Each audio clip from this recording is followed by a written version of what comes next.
All right, here we are.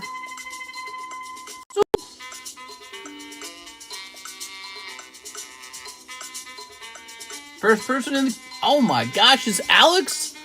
Alex is here? It's been so long, Alex. Like a couple hours or something. How's it going, guys? Aovic, Puzzles Are Hard, Troy Malice, Dark Knight. How's it going, guys? All right, so let's see. Let's see what's in my emails. I got a million emails. That's a lot of emails. Oh my gosh. I had an oil change at Jiffy Lube. And I don't normally use Jiffy Lube. And now that I've filled in their stupid form where they asked for my email, I shouldn't have even filled that. But they like required it to pay for the actual oil change. They're like, we need this. It's in the asterisk. So I filled it out, and here it is. I've got a right here. I did not consent to this. I've got an advertisement in my email from Jiffy Lube. That's not right, man. They shouldn't be allowed to do that. Let me delete this.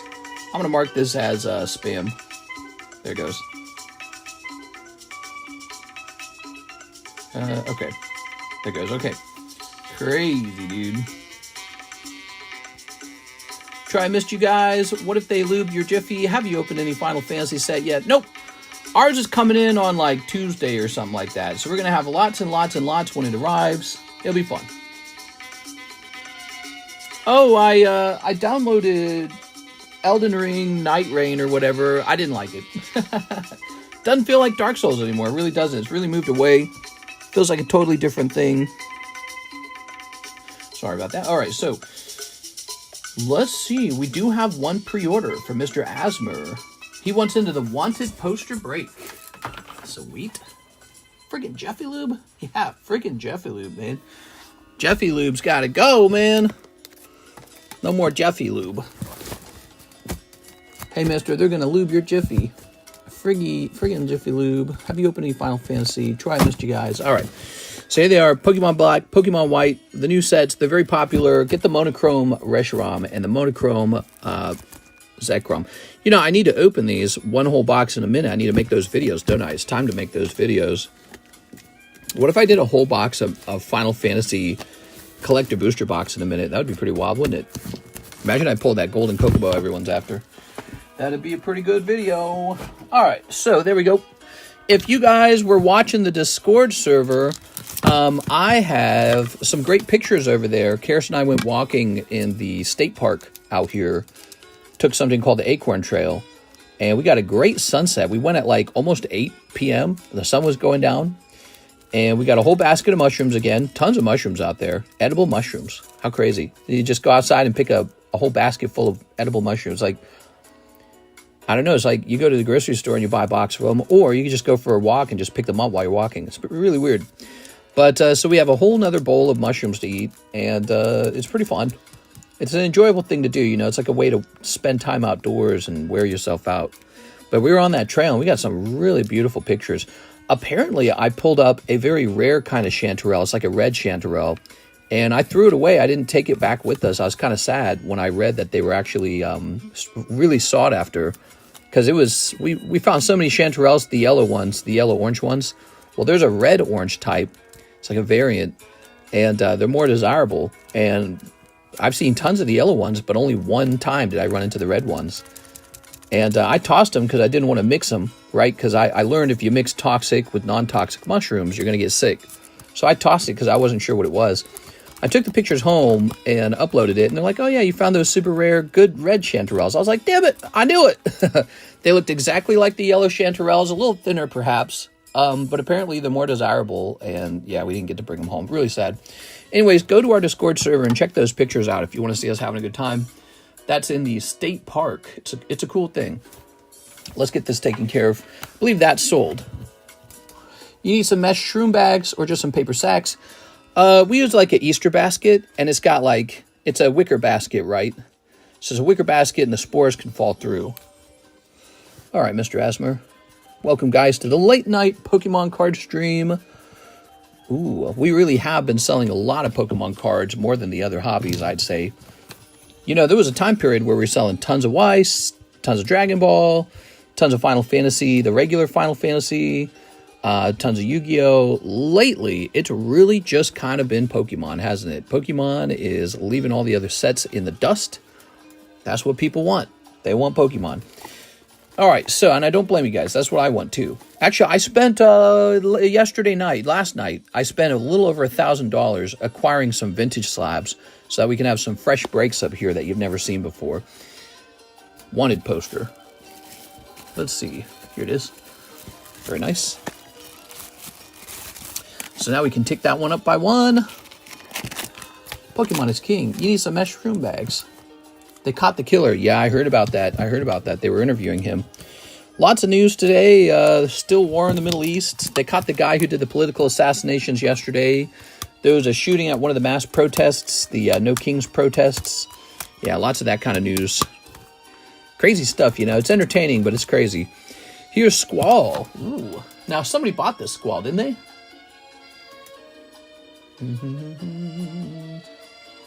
Let's see. Swear somebody bought that Squall. Clicking on this. Scoop, Scooby-Doo. Where'd that Gengar go? Oh, here he is. Ivan Rodriguez just bought this Gengar, so let me put that there. Ah, Slab Away the Squall Opus 1. Got it. All right, we got it. All right, so first, let's give this to Mr. Ivan Rodriguez. This is a nice Gengar. Today, I was working on a submission to tag grading. So I got a PSA grading out on Friday going into Saturday. That actually got picked up by the mailman. And then over the weekend, I got the tag grading all set up. So I'm kind of catching up on that. It's supposed to be like one submission a week of something. And so I was falling kind of behind on that. So squeezing 2 of them into this week is good because we're kind of catching up a little bit. Let me go ahead and zoom in. Grading is very important. That's how I collect. I collect graded cards. Here's Squid Pokemon. He wants Squall. So it's $10 to sob this away because he's only an $80 card. There you go, man.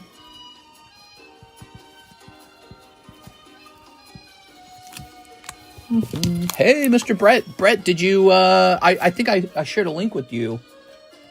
Hold on. Both Mike Side and I noticed the performance of the videos from the Fossil Time. Hold on, let me show you. So, by the way, so if you guys haven't seen this video right here, you should go watch that one. It's really fun.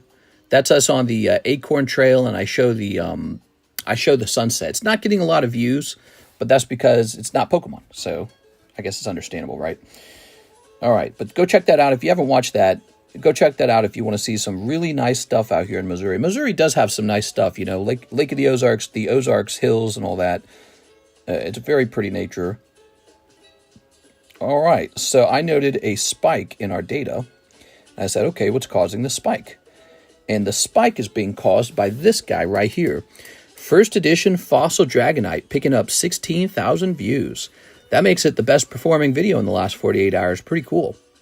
What's also interesting is the opening all heavy packs videos doing well at 6,000 views. Not bad.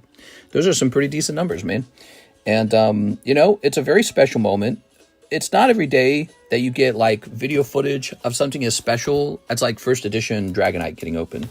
You know, like, everyone's opening the new black and white set, for example. Everyone's going to pull monochrome, Reshiram, monochrome, Zekrom, alt-art this, alt-art that.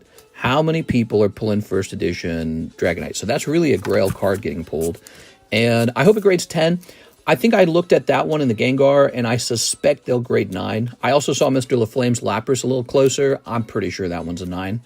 So it's too bad how hard it is to grade them. But in the small chance it does turn into a 10, we're going to party like crazy, okay? So I'm hoping for you. I'm hoping for Tammy as well. Either of those cards, if either of those cards turn into a 10, it's like a... I don't know, it's like a $6, $7, $8, $9,000 card instantly. And now it's all in the hands of the graders, though. And actually, yours hasn't gone out yet. I have to do that submission as a higher tier submission. So maybe I can get that done after the stream and have it ready for Alexis in the morning. Oh, yeah, we were doing this, weren't we? Squid Pokemon.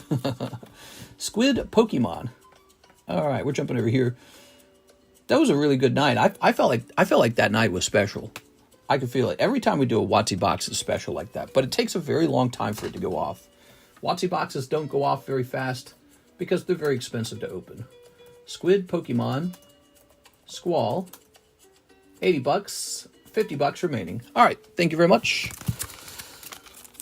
No description for me. Oh, did I not actually create the... I'm sorry, guys. Give me a second here.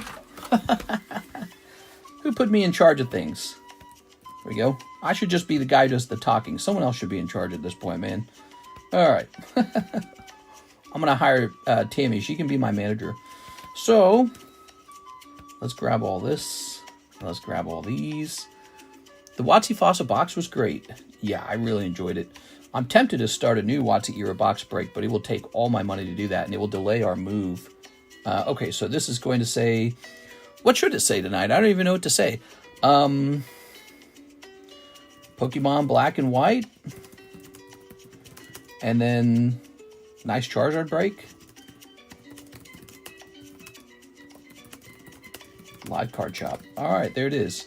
So, by the way, the reason that Charizard is a break, I wouldn't have put him up there unless I genuinely thought that that was a really decent card. Like, I could break any Charizard. You know that?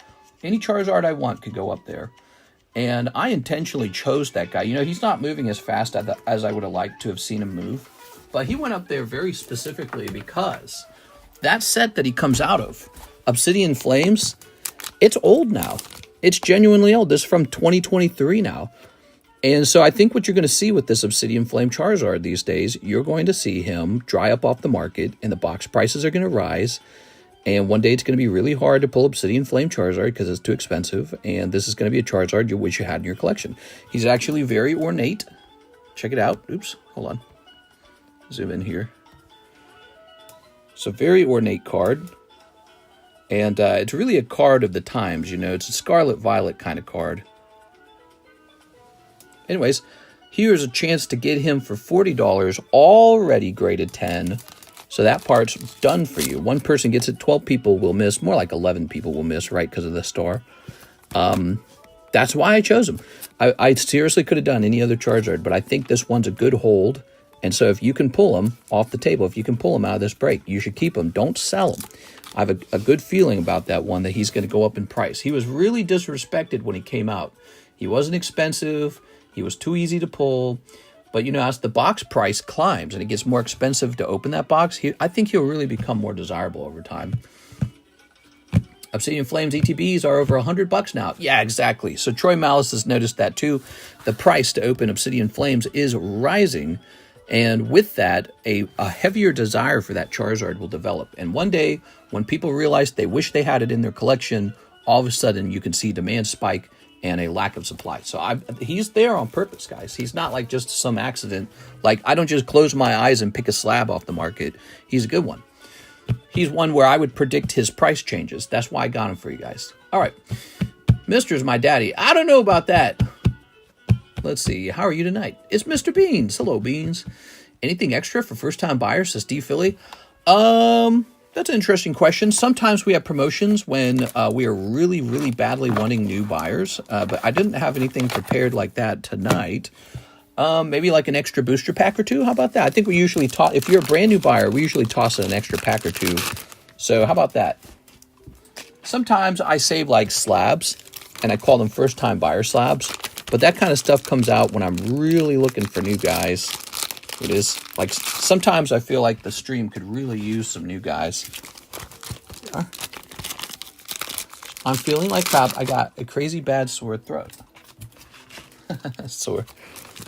All right. Very nice.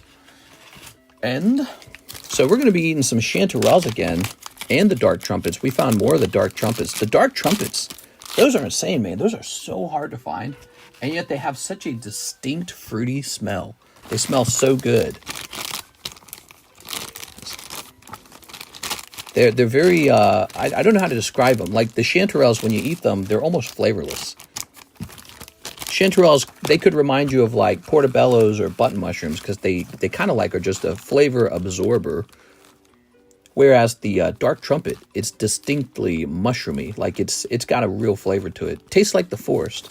It's very strange. It's a cool thing, though. I like it. It's well suited for, like, let's say you wanted to eat ramen noodles or something. That's the perfect use of something like those dark trumpets.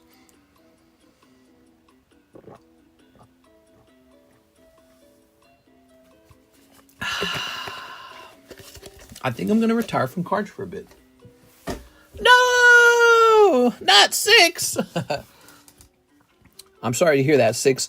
I mean, yeah, sometimes what happens is other priorities in life spring up, like getting married, babies, having a house, buying a brand new car, going to college, paying for some other fancy thing that you wanted, working on a retirement account, changing careers, just anything, really. And Pokemon cards are like this end game thing. They're like an activity you do when mostly you're just earning money and spending money. But yeah, I mean, if you feel like taking a little break, we'll definitely miss you. Will you still hang out at least from time to time? I think when you don't have a plan on buying anything, it's harder to hang out in this stream because A, is tempting, and B, this stream is way more fun when you're a buyer. But yeah, I mean, you should still hang out. Tell us how life's going. If you decide to take a really long break, that is, especially. Yeah, I have stuff in life at the moment. Totally understand, 6. Totally understand. Yep. Well, and also, if you need help selling anything, we can help you with that a little bit, too. Of course, the best way to make money on your card set would be to do this, 6. So I would carefully sort through your raw cards and submit them to PSA or tag grading for grading. Have them come back, get them all listed on eBay. That'll take a little capital to do that, but it's worth the investment. And then take all your other cards, get them listed on eBay. I like to do cheapest buy now price. I like to go just under the cheapest guy and just let them sell off one by one. So, you know, that'll make you feel good when that's over. Now, eBay will take 13%. Also, if you sell enough, eBay will ask you to pay taxes on it. So that's what will happen. But, you know, everyone should know how to do that with their collection. You should also keep a card or two that's really, really special to you. Maybe one you pulled yourself. Maybe your top favorite card. You love looking at it. But yeah, you know, if you get some money back out of your collection, you'll feel much better if you're feeling kind of squeezed, and especially if you're feeling like, you know, you're ready to move on and reach a new stage in life, maybe. Because I know that feeling. I know that feeling. She sold to Lugia. No! Never retire. Yeah, and I do have to say this. If you sell all your Pokemon and then they double in price, you're going to be sad. Okay, so keep that in mind. All right, so Ivan Rodriguez, Surskit Slab 9 on the table. Oh, yeah, I think I saw that one and I immediately thought of you. He's like in the middle pile, right? I think he's in the middle pile. Why not? All right, let's see. Tell us about your plans, 6. You got any plans in particular? We are. Looking for a boyfriend? Looking to, We are. Very nice. Show the brakes. Looking for something like that? I don't know. It doesn't bother me when stuff doubles in price. Like, no reason to be upset over something I can't control. True, true, true. And then also there's a chance it falls in price too, so you never know. Yeah, when it's time, it's time.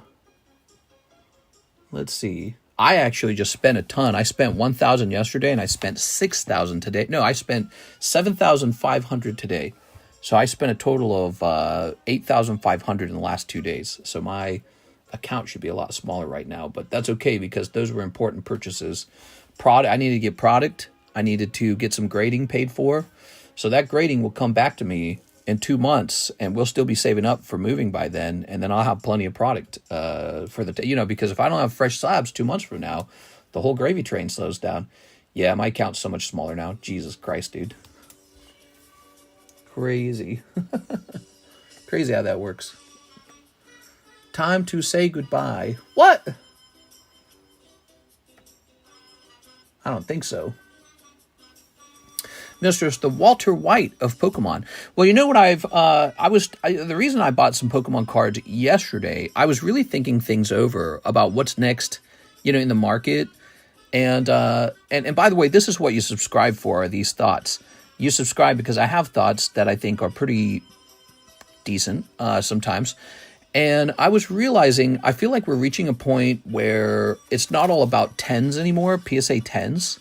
I feel like the hobby used to be all about get a 10, save up, buy a 10. A lot of the best 10s are gone forever. Like, you're just never going to find them on the market. Or if they do pop up on the market, they're going to be like $10,000 or more. And so my thoughts have kind of moved on to, it's time to start buying sub-10 cards. Cards that are not graded 10. We're at that point. We're at that price point. Maybe we were at it a long time ago, and I just took a long time to realize that. But we are at that point. where it is all about just getting a nice card at a decent price, and it's not graded 10. So sub 10 is my new interest. Cards that are sub 10. Very interested in those. So I did a little bit of shopping and picked some select cards out. And then today it was restocks and some booster box cases and a lot of expensive grading. Grading's expensive, man. All right, I ain't going anywhere unless I die. Ow, my toes are cramping. All right. So that's what you guys pay, or I'm sorry, that's what you guys subscribe for, is that kind of stuff. I'm sharing my real thoughts about the market. It's time to buy cards that aren't graded 10. Zach Allen, Totodile Slab Away. Zach Allen. Did Zach already have the Totodile? Is that the deal? All right. That's the shorthand version of my thoughts.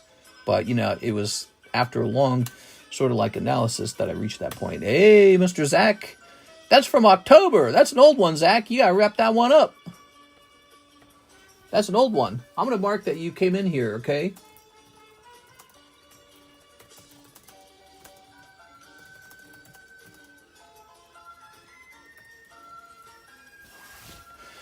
All right. So I'm just marking that.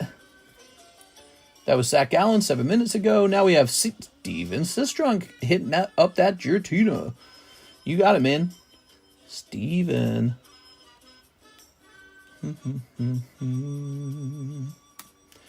So this goes down to 870. There it is, 870.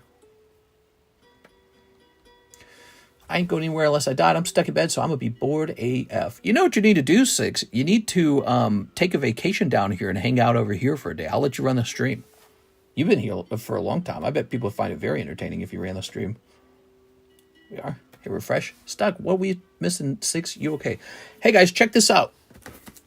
So, the queue is empty, so there's no wait time if you want to open anything. It's Sunday night, by the way, one of the slower nights of the week. Tonight, we have this booster box of Snow Hazard, and it is a gym break. So, for $45, you can step into here and test your luck and walk away with the whole box for $45, or walk away with the total miss. Take a look at that. So, that is a gym break. The other thing I wanted to start tonight, what the pull? I'm okay, but just got stuff going on. Oh, I hear you. Mister, you mentioned how you're upset about being in traffic due to sheriff saving a dog. Would you feel the same if it were a pit bull? Sure, I'd probably feel the same. I didn't know, by the way, that I didn't know the police officer was heading over to help a dog. I didn't know that. It wasn't until later that the police officer pulled over and there was a little wiener dog on the road. And I was like, what? I'm such a jerk. All right, here it is. The Jungle Break. We are. Order coming in, moving from mobile to PC. We are from mobile. Oops. There we go. All right.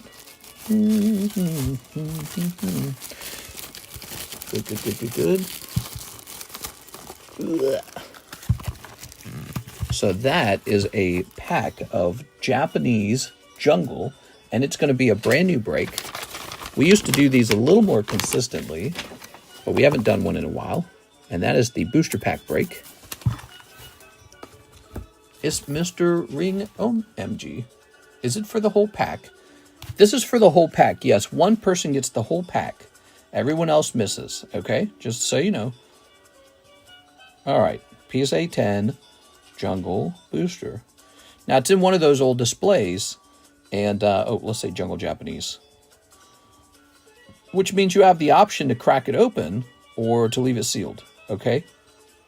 Whatever you want to do.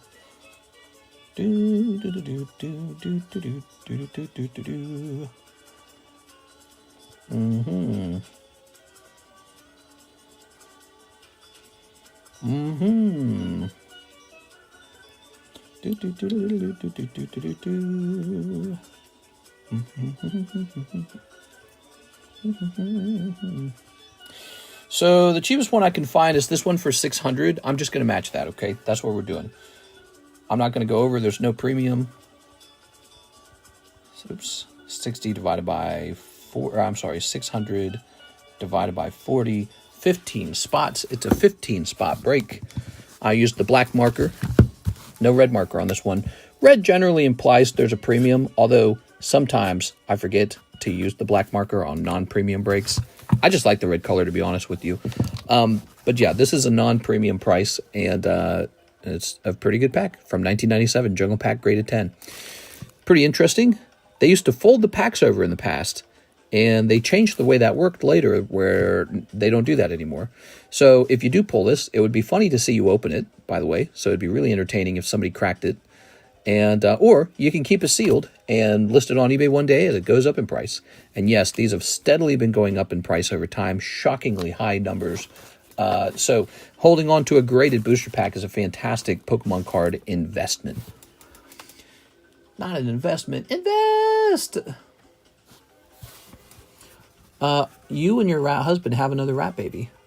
Yeah. Is that Pikachu for 40? No, he's a break.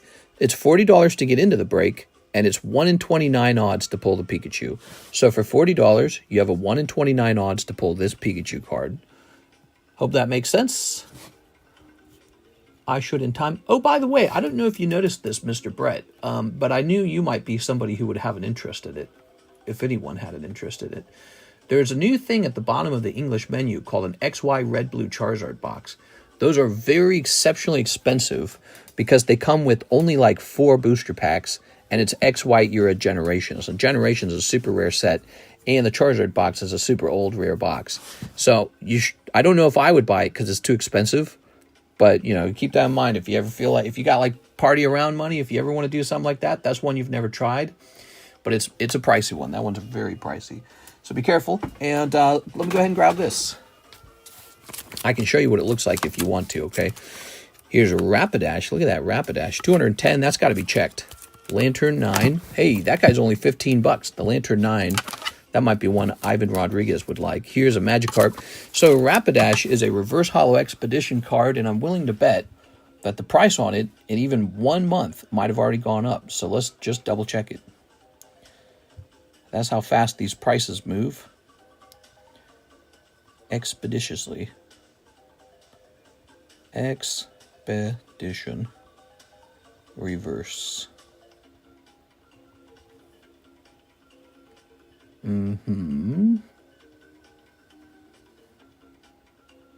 Oh, well, in this case, it'll actually stay the same price. Never mind. You never know, though, sometimes. Sometimes they change really fast. Make sure it's listed correctly. And then what about this one? Those are pretty cool cards.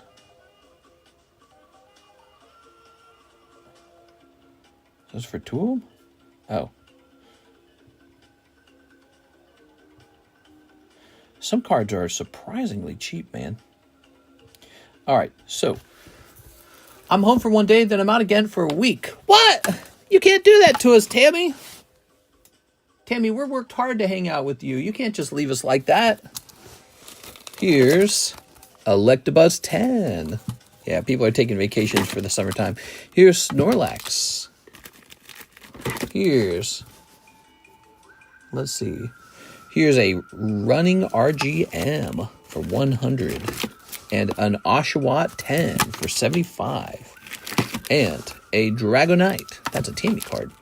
So this is a good night for me to grab my slab holder, this thing, and take a picture of that running RGM. We're going to get this guy listed up on eBay now. That is Carddass Gundam. Super cool, man. Just graded it. Very expensive, very old. His Lantern for $15. That's right, that Lantern is a $15 card.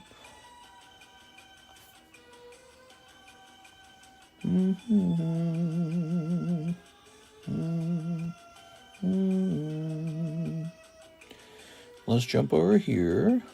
Oops. All right, so let's jump over here and take a picture. Here it is for eBay. For eBay. Okay.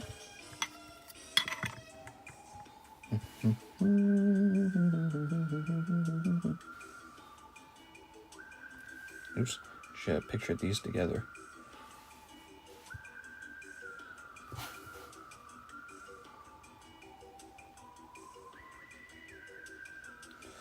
Okay. There it goes.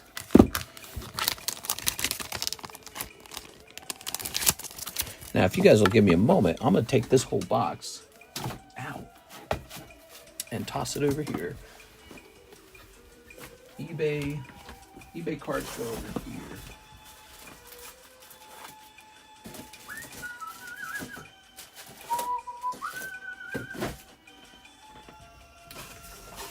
All right, nice. Are you going to get the new Gundam set? I probably will. That's the plan.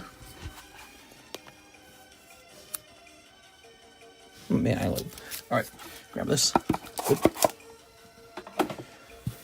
Now he's out of the way. Look at that Snorlax. Look at that Electabuzz. Do you think anyone will actually buy this Electabuzz? I wonder if they would. I think he would be an interesting one to sell on eBay as well. Electabuzz is one of those cards, nobody buys it. Here it is. If you list it on eBay, somebody will buy it. Because somewhere out there is the biggest Electabuzz fan in the world, and he'll be on eBay instead of being in here. Here's a nice pricey Lightning. Timmy posted that one. Here's a new friend. Ooh.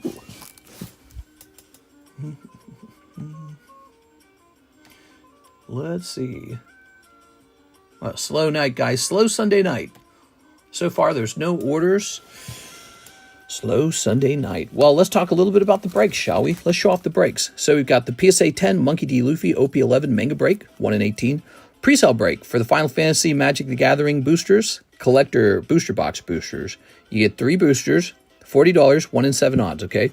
We need 3 more people in there, and then that one's done. Actually, another one that's almost done, the box battle here. Let me show that real fast. So here it is. Gonna zoom out. There it is. So this booster box right here is a 1 in 8. Notice that one of those spots is actually a star spot. So that is a total of 6 spots in here. We just need 2 more people, and the Darkness Ablaze box goes off. So this is actually very close. What would this do? It would give you a whole box of Darkness Ablaze if you get pulled. If you miss, you'll get 1 common card worth about a penny. Okay, so now you understand the break. And you can tell me to keep it sealed, and then we can ship it. Or you can have me totally rip it and see if you can pull the Charizard out of there. There's a Charizard, there's a Butterfree, there's a Scizors in there. He's kind of an interesting one. So for fun's sake, you can have me open it. Okay, so jump into that if you'd like to see that get opened. Venmo's denying again, arg. Freaking Venmo, bro. I wonder why they do that kind of stuff. Here is Kabutops 9 for $35. Doug Trill Master Ball, huh? He sounds like a card that's wanting to go into the Poke Shuffles. 1, 2, 3, 4, 5, 6, 7, 8, 9, 10. All right, so he's on his way. Is there any free international shipping? Definitely not. International shipping is grossly expensive for some reason. So I'm afraid for international shipping, it will just be a payment of $20 if you just want 1 or 2 slabs. Only $20. Really not too bad. Now, once you get over that weight size, it jumps to $40. The good news about the $40 shipping is you can ship quite a lot at that point. You can ship, 2 pounds? You can ship 2 pounds of cards. You can get a good amount of cards in there with 2 pounds. So you can build up about 2 pounds of cards and then have me ship it. And then if you go above that, we have one more option, the $80 shipping. That lets you ship 20 pounds of cards. That's more than you can even put together. In fact, usually on that shipping tier, you usually run out of room. You can't even fit 20 cards in the box. So you run out of room first. So, in fact, we just had that happen with our good friend Danny Sainamore. So there you go. Those are the shipping tiers for international. We've been shipping international packages for 6 years. So if you're an international buyer, purchase with confidence that I'll be able to get your stuff to you. All right, so Doug Trio, he's going to go over here. Wow. The Poke Shuffles are full of slabs. Here's Jigglypuff, huh? Crystal Guardians? What's this going for? Gonna have to use... Oh, already read that. Okay, so let me scan this. I want to see the population on this. This is a really small pop card, right? Something about that Crystal Guardians Jigglypuff is always hard to move for some reason. Okay, so this is 48. Gonna try to send money in 2 separate Venmo orders. That'll work. Yeah, that's fine with me. There it goes. So, pop 48 there. And what's the price on this guy? I see Daniel Del Barrio sent in. Let me take a quick look at that, everyone. He might be finishing off that darkness box. We might need one more person after him. Let's see what he did.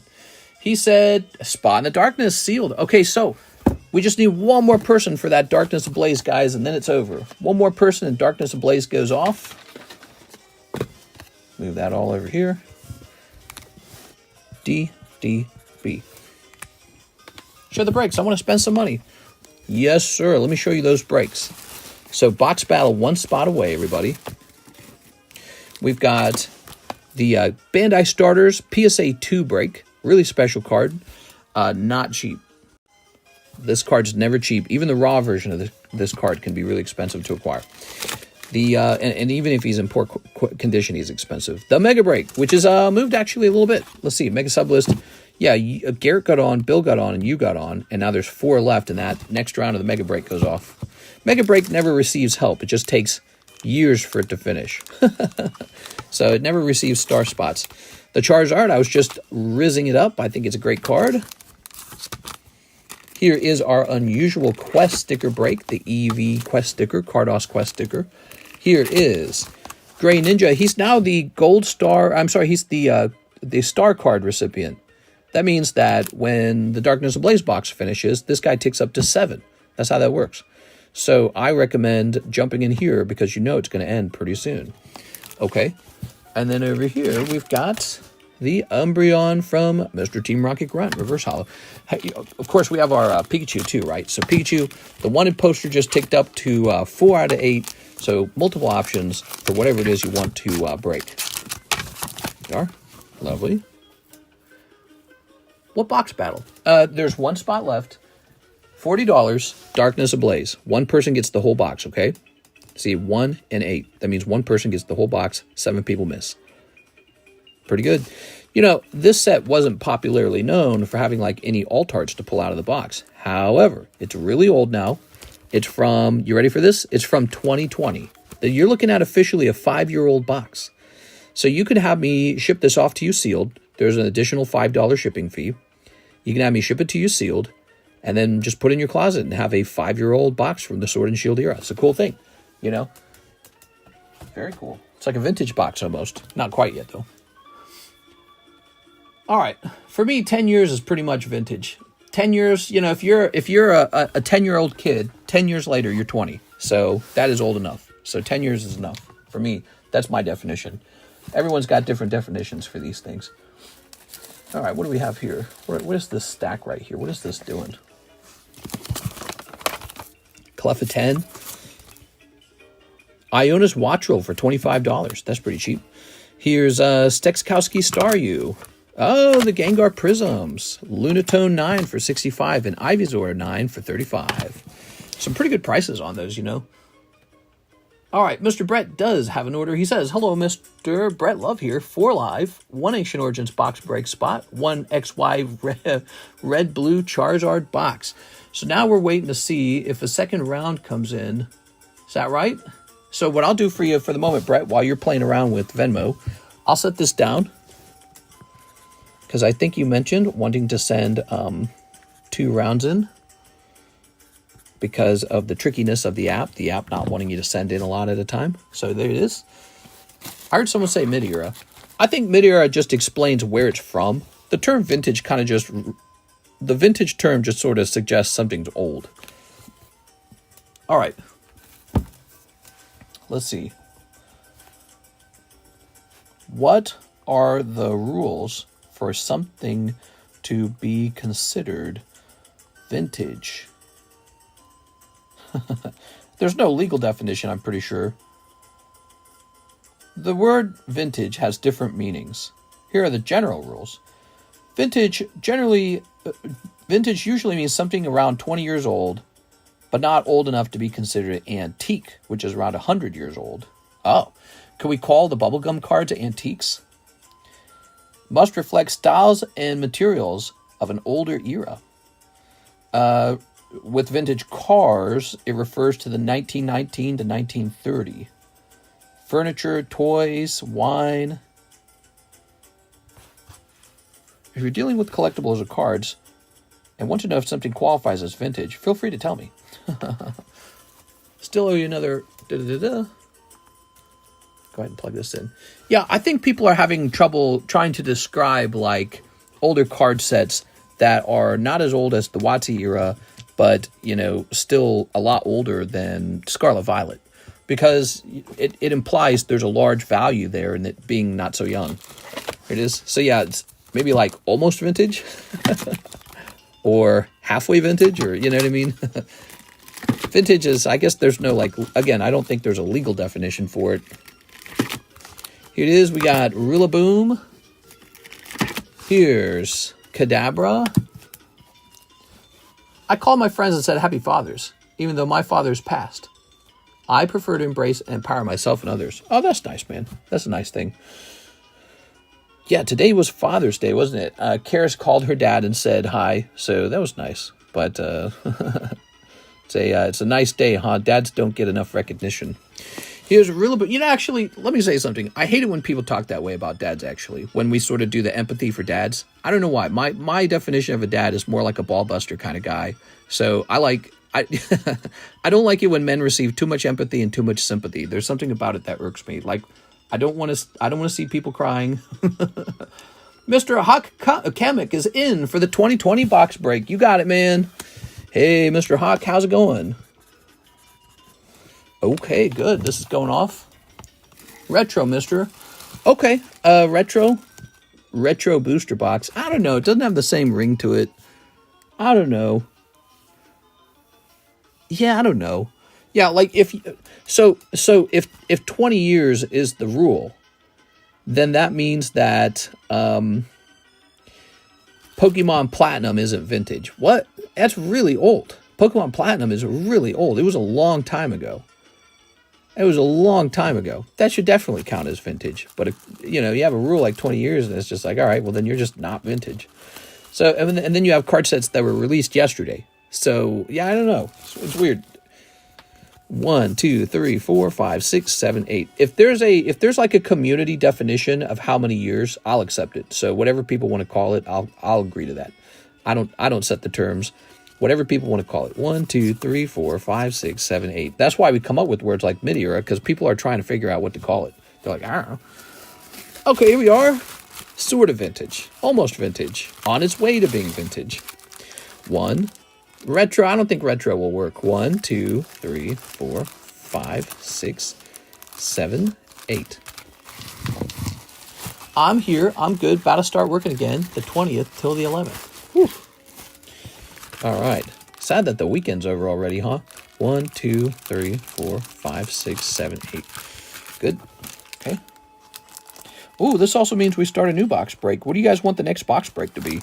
Anything in particular? Destined Rivals, Prismatic SPC. Could be an older box like Brilliant Stars. I got plenty of Brilliant Stars to sell. Brilliant Stars, Astral Radiance. I got plenty of that to sell. So if you guys want some Brilliant Stars or Astral Radiance as a break, we can do that. But, you know, Destined Rivals is the new set, so I don't mind that either. I don't care. It's good. It's a good box to open, too, by the way. Nobody's pulled the Team Rocket's Mewtwo. Nobody's pulled it. I feel like in 2005, stuff from the 90s was still vintage, which was only 15 years prior. Yeah, it's weird. I feel like it has more to do with time periods almost. You know, like 80s, 90s. If you grew up in the 90s, stuff from the 80s felt vintage because it was so different back then. The music was really distinctive. The hairstyles, the clothing, was all really distinctive. Give me a number. Second payment's in. Let's take a look at that. I bet it's coming in PayPal style. Is that it? All right. So Hawaiian Rifleman says 4, 1, 2, 3, 4. All right, there goes. Now we'll set this over here and show off the names real fast. Mr. TRG taking a really big risk in this one. With less odds than a coin toss, you'd have to have 4 full spots to have a coin toss odds. So he's really having some fun with his money here. Oh, this Politoed has 3 attacks. That's super cool, actually.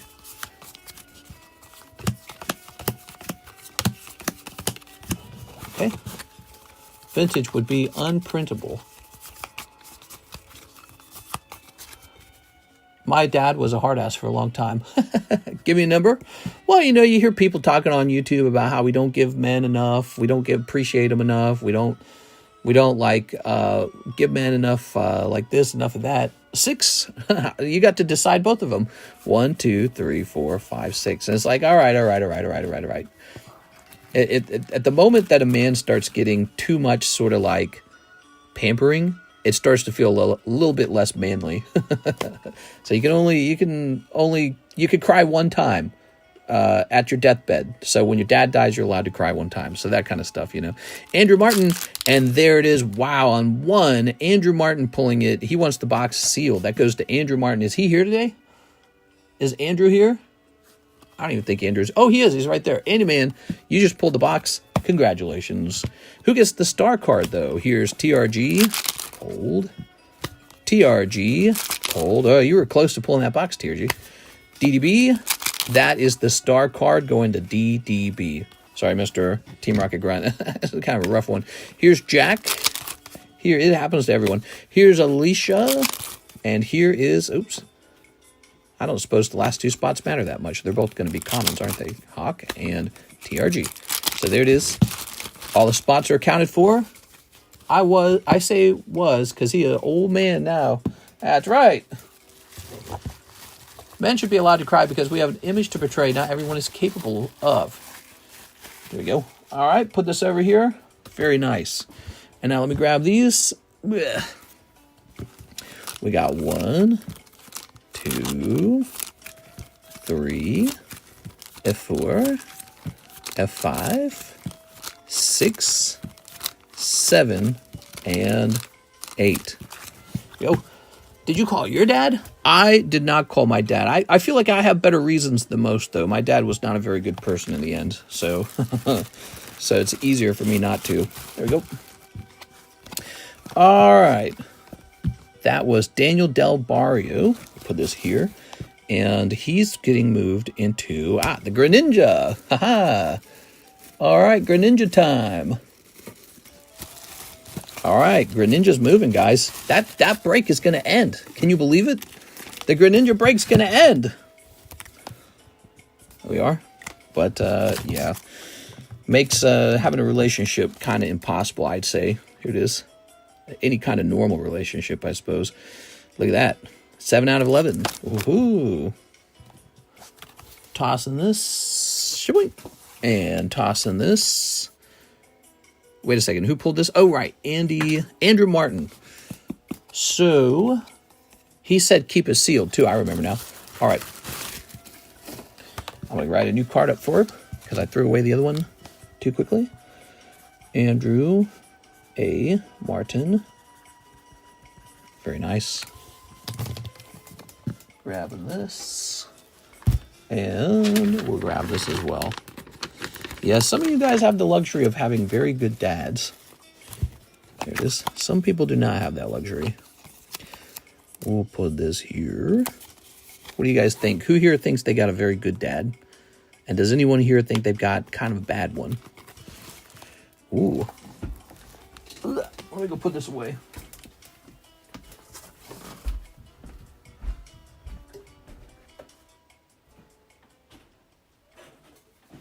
All right, I've been storing these whole sealed boxes over here. Let me grab another box, by the way.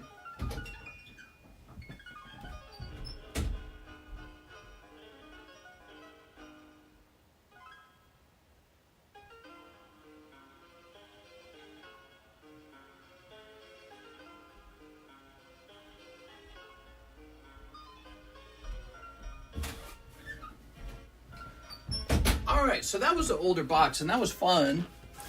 The new box battle shall be 2 boxes. Can you guess what boxes? Whew. So, I don't know why I didn't think of this already, but it's going to be these guys right here. All right, that's the next box break. Both of these together. You get 1 black box, 1 white box. All right, so 280 divided by 40, which is 7 spots. And then there's going to be 1 more spot. That's the star spot. Okay, so it's actually exactly like the Darkness Ablaze, which shows you how cheap Darkness Ablaze was, by the way. Because, again, that's a 5-year-old box. Okay, here it is. Total of 60 packs.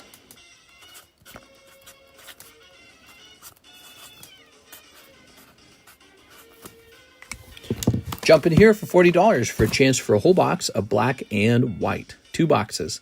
Sort of like paying $20 a box. There it is. That's the next box battle.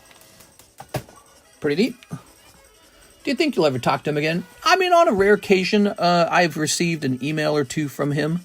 And as for a normal relationship, I don't know. It's too weird, dude. It's too strange. Let's see. I wonder what he would say about the channel, the way you run it. I don't know. Here we are. Here's Kadabra. Very nice. Ooh. Yeah, I think I'm okay. I mean, I'm a full-grown adult these days. I've done pretty good on my own. I think all of my accomplishments and my successes have really bolstered things like self-esteem, self-confidence, that kind of stuff. So it's pretty hard for me to, you know, I'm pretty self-reliant. Karis also didn't have a great childhood with her father. Her dad had troubles too, so, you know, I got Karis, and she and I relate in some ways too, you know. All right, so let's see. Any other orders? Let me hit refresh over here. Click. Mr. Brett. I'm not seeing that. Oh, wait. We got to click on PayPal orders. Oops. Aha! Here it is. So we have a very special opening tonight, guys. We have a very special opening. Mr. Brett Love is going to be opening up an XY era vintage booster box. Not vintage, but... All right, so you're not allowed to say vintage. So it's XY era, almost vintage booster box. There you go. How about that? Is that fair? So, here we go. So first of all, he wants 4 live customs. We're going to start there. See if you get lucky in these live customs. You got 1, 2, 3, and 4. Okay. Very nice. Wow, wow, wow. Nice, nice, nice. Yes. Mr. Brett, what do we got here? Krabby. Oh, yeah. Did you say you loved crabs? Because we got them. Oh, it's actually kind of a cool one, though. Look at this. So that Krabby, specifically, this one is actually from Crystal Guardians. He's pretty rare, actually. Take a look at that. That's a Crystal Guardians reverse holo. Crystal Guardians is like from the EX era. So 2006 EX era, that's going to be like Pokemon Sapphire, Pokemon Ruby. And the sets from that time period are becoming really desirable and famous because it turned out that was when the gold stars were printed. So Crystal Guardians, for example, the gold star from that set would have been, what is it? Is it Mewtwo or is it Alakazam? It's Alakazam. You know, Alakazam came out of this set, Gold Star Alakazam. So this is kind of a famous set. And this is just a Krabby out of the set. So he's not terribly expensive, but he's not bad either. And you put in $80. He was priced at $120, so you got him $40 cheaper. Not bad. So that is a win in the live customs for you. Let's go ahead and name this. Here we are. Mr. Brett Love. Good. Now, he wants a Ancient Origins box break spot. Here they are.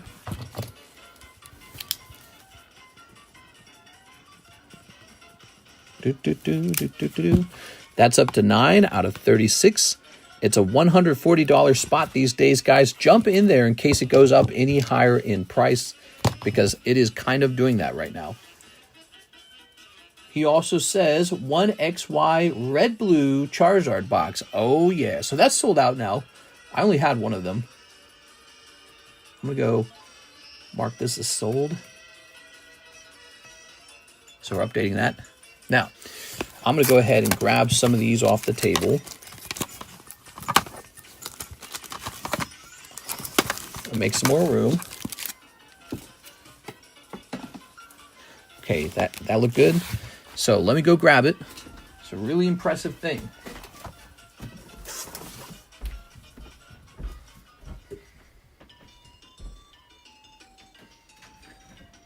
All right. Super, super, super expensive. I mean, you're only getting 4 booster packs out of here. Here it is. But you're also getting this promo Zard, which is cool. All right. That's lovely. So that's it. The Charizard red blue box. Man, it's scary to open it, actually. Notice how it says 20 down there. All right. Here goes. This stream brought to you by Mr. Brett Love. One whole box Charizard red blue collector set. Red and blue collection. There it goes. How's he looking? Not too bad, not too bad. Now, if you could get a 10 on that Charizard, you'd be rich. But the problem is, that Charizard doesn't generally grade 10. Okay? He really doesn't. You got this plastic Charizard here. I don't know if he's worth much. But these packs are certainly valuable. So out of these booster packs come cards like a bunch of Evolution cards. I think there's a cute Dedenne card. There's a Pikachu card. There's a Charizard card you could pull. Yeah, there's a Generations Charizard. They're all selling for huge dollars right now. Very valuable now. Okay, oops. I wonder if I could just kind of do this right on the table. Oops, don't want to pull that.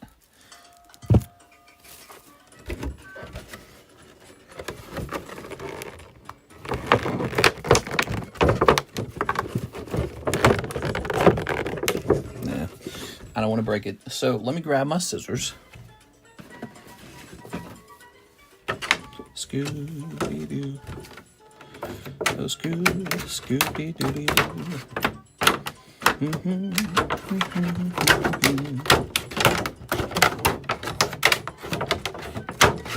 Remember, children, never run with the scissors.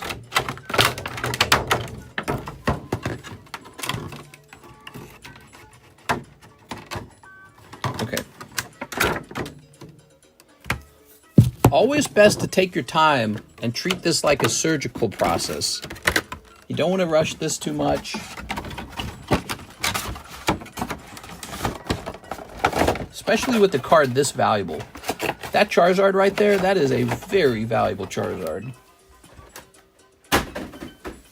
Alright. Do I still have my tool over here? I don't think I do. I think my tool's... Yeah, I took my tool downstairs, didn't I? Oh, here's this. I never used this. Look. Alright, I should use that more often. Alright, so.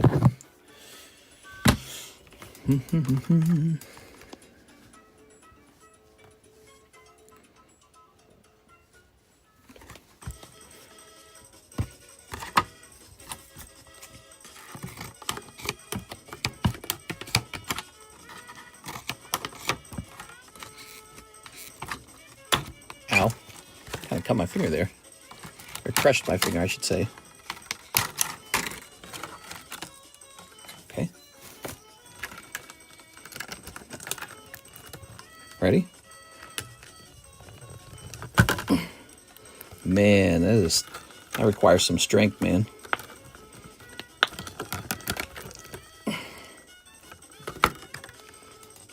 This is why these cards always are damaged, because how did they get it in there? Think about it. How did they get that card inside of there without damaging it? Doesn't add up.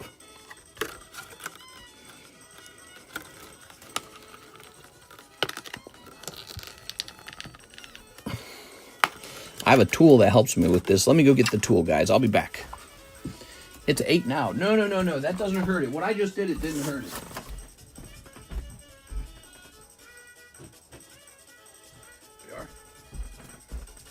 You're misinterpreting it. It's still trapped behind it. It didn't get crushed or anything. Nothing's changed. I actually have to spread these prongs wide enough that it can come out.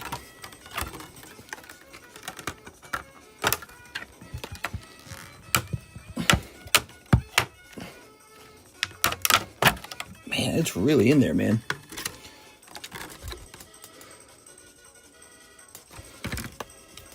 Let's see.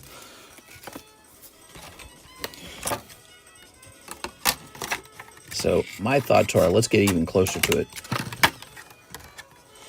L packaging. Yep. Pokemon really doesn't want you to be able to get this Pokemon card out.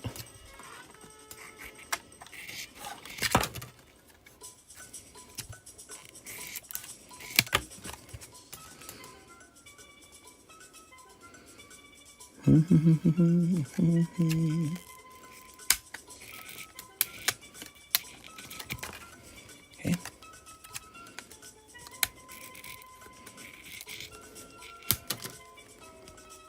This music is so Amon. What if I could do this?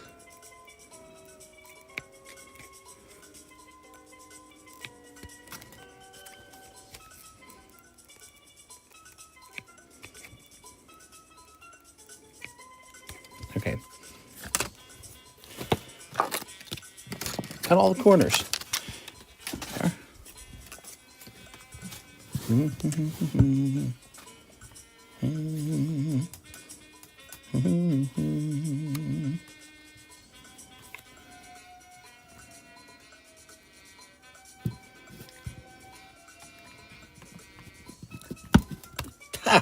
Jesus Christ, man. Got it. That was really in there. All right. Nice. So we managed to take it out and without having to squeeze it past those prongs, you know what I mean? Like, how could a kid get this card out? Think about it. How would a normal kid get this card past those prongs without, you know, putting his fingerprints all over the card or like pulling the card from the top or the bottom, you know, like scraping it out like this? So normal people all injured theirs. Here it is. That was crazy, man. All right. So if you take a look at it, I would say it's definitely looking a little off center. And then I would also say it looks like it has a white dot on this corner. So I wouldn't expect a 10 from this. If you get a 9, that would be nice. It could end up being an 8, though. All right. Whew, man. How does it look, mister? What's the TCC grade? So if you were TCC grading with me today, I mean, I think we'd take a look at this corner up here. That's a bit of white. You'd look at this corner down here. That's a dot. And we'd look at centering left to right being a bit off. To be honest, you would get probably about an 8 with me on this exact card. There's a white dot right there, believe it or not. So this card's looking kind of like an 8. PSA could give it a 9 if they're really nice, but they're pretty good at grading. They would probably give it an 8 as well. Let's see what it would go for as an 8. I'm kind of curious. What is the number on this one? It's called XY121. Let's see what an XY121. So an 8 would go for about 100 and, is this right?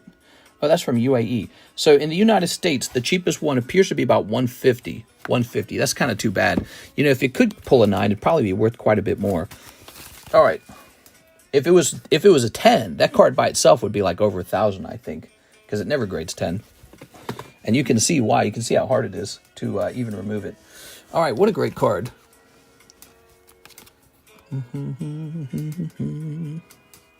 So that one would be looking like it's in the range of an 8. And now these.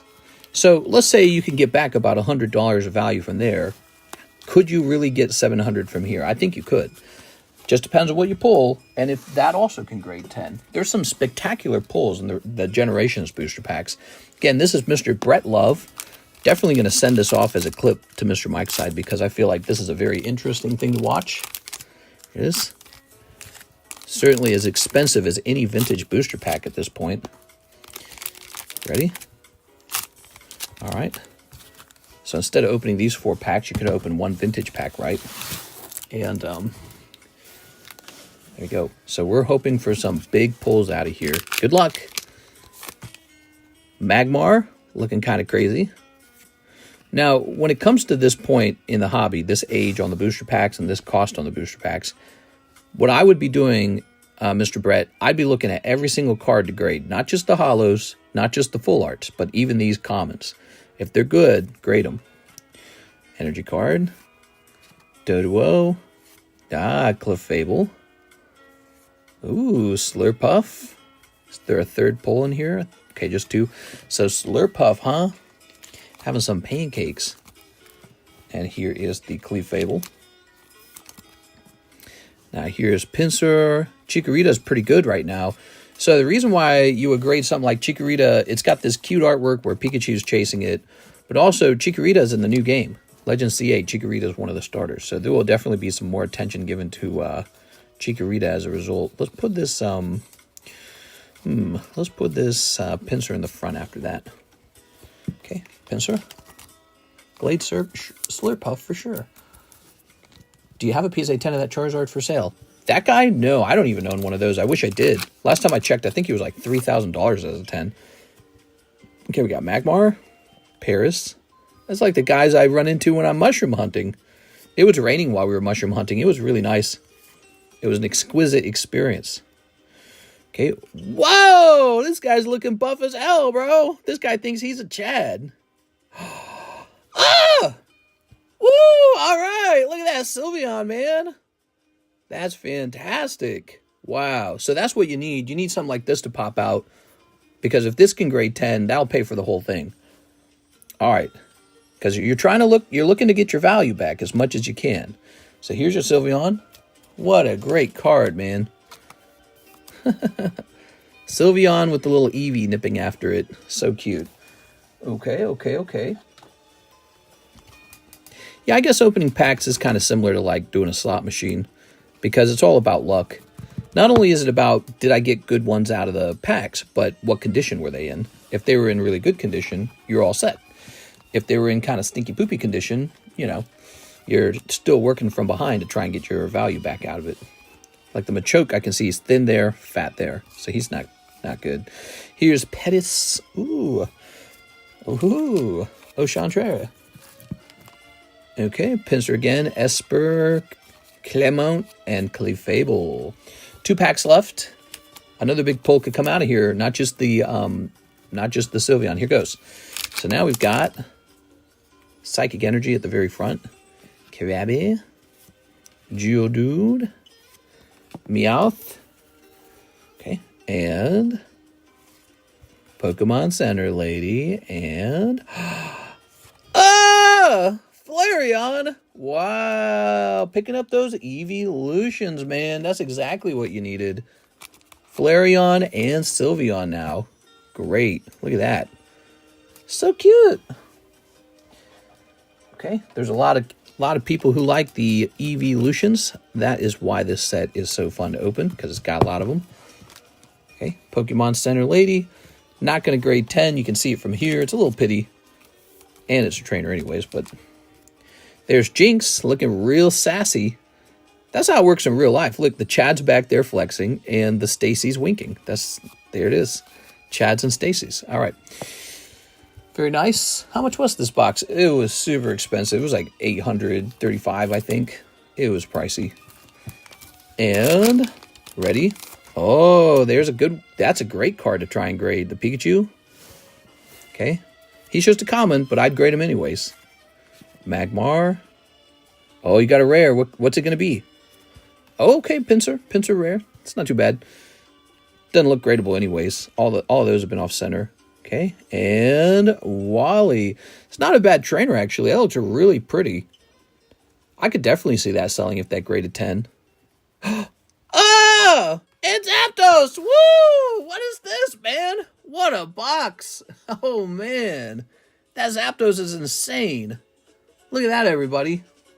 Man, that looks so freaking good.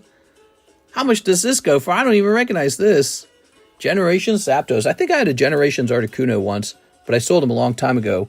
Wow, that's cool. Very nice. Well, look at that. One box handed out so many gradable cards. That's a beautiful Zapdos.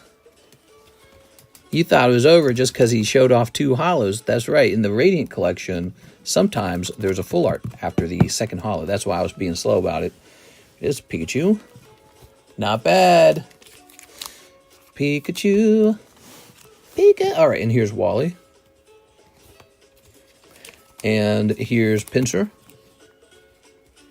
Okay, Pincer. Brad, I don't remember. Did we ship all your stuff to you already? I don't remember. I think your stuff might still be over here, actually. Here's Wobbuffet, but it's a girl. It's a boy, and then they kissed. Look at that. I'm sleeving that one up by itself. I like that one. Why would you sleeve that one up by itself? So that you can flip it over and see if it's worth grading. All right. What a great box. So it was a pretty pricey box, and it's a pretty big gamble to open it, too. You know, because you don't know if it's going to be a heavy box or a light box. But his looks more like a heavy box, if you ask me. That's definitely a heavy box with the Zapdos pull. Okay, here's a Flareon. Machoke Sylveon. Okay. Yeah, the Zapdos is a proper hit out of the set. So, check that out. That's the results of his box. Beautiful. Yeah, I mean, let's say in theory all these graded 10. He'd be rich. That'd be the biggest flip ever. But the biggest problem is they don't grade 10, do they? So it's a real struggle to get 10s out of these. But we'll see what happens, huh? It's still there, mister. Paid for shipping, but waiting for all the slabs to come back from grading, so no rush. Oh, right. Okay, cool. All right. So there you have it. You got all those. But not to mention, you have all these too. Kind of put these away too fast. So this is the second round. We got this Chikorita, Clefable, Slurpuff, Machoke, Pikachu, Pokemon Center Lady. I like this cute Wobbuffet. Here's Pinsir, a Wally, and a code card. I don't know if the code card has any value. Mr. Brett. Let's see. Scooby-Doo. Doobie-doo. This music. Buy now. On bid.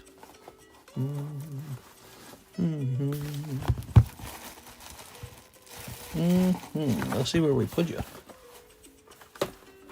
Wait, you didn't have your own box, did you? Oh, you're a guy with your own box. That makes a lot of sense, actually. You didn't have like a floating bag, did you? You do have a floating bag. So you have your own box, but the box is full, so now you have a floating bag. And now you're going to have 2 floating bags. What do you think of that? Looks like 5K if the Zapdos grades 10. Oh, man. But you know what? He'll probably grade 9. All right, I'm looking at it. I don't want to look at it because it spoils it a bit. But so take a look. So I would say a little fat on the left and a little thin on the right. So try looking up the value of a 9 maybe.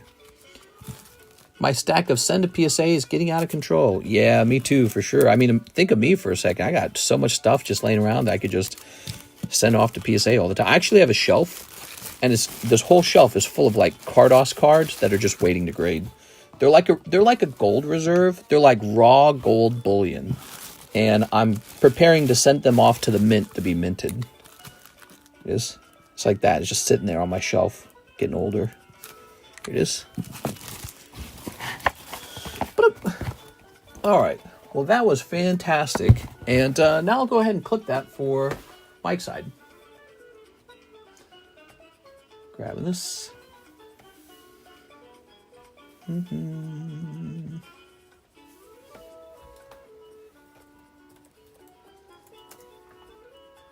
112. Brett opens an XY red, blue. Lots of good moments.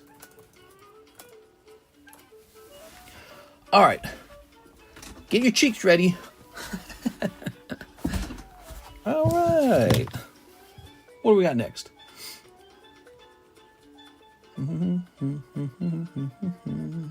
Beatrice says, I'll take a spot in the black-white box break. Yes, Beatrice.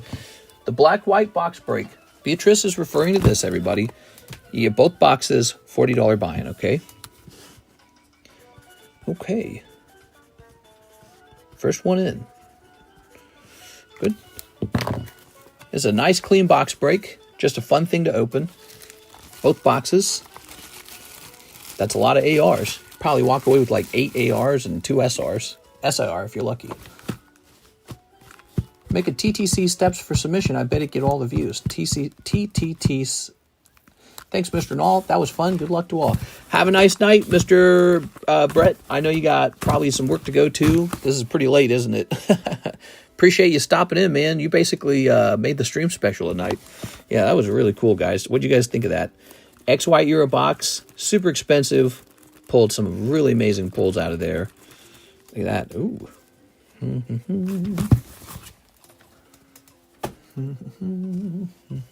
He says Sundays are slow. Sundays are generally slow. Sunday, sometimes Monday, sometimes Tuesday. Those are the slow days of the week. Starts to speed up a little bit on Wednesday. Really takes off on Thursday, Friday. That's sort of the rule of thumb. What is this guy? What's he saying? Oh, okay. He's saying my item's on the way. That's good. Booba-dooby-doo. All right. Let's get a rotation. So one of these cards has ticked up by one. Check it out. It is this guy's now 7 out of 11. There are only 4 spots left on the Gray Ninja. He's more enticing than ever. He will finish. He is the star card. There it is. This will finish, and he's no longer 1 in 13. He's 1 in 11. What happened there? Well, he used to be a star card as well. Do you see it? You can kind of see it. I removed that. That's gone. This break no longer hands out a star spot. As a result, I was able to make it cheaper. So it's a spot cheaper. And then that would make it 1 in 12. And I said, this one moved kind of slow. We'll make it 1 in 11. So he's now 1 in 11. Better odds. And he will finish. So jump into that Grid Ninja. I want to see him finish, actually. I want to see who gets him. So Emmanuel's here. He wants a box of white flare. You're in luck. I have a lot of white flare just waiting for you, Mr. Emmanuel. Here goes.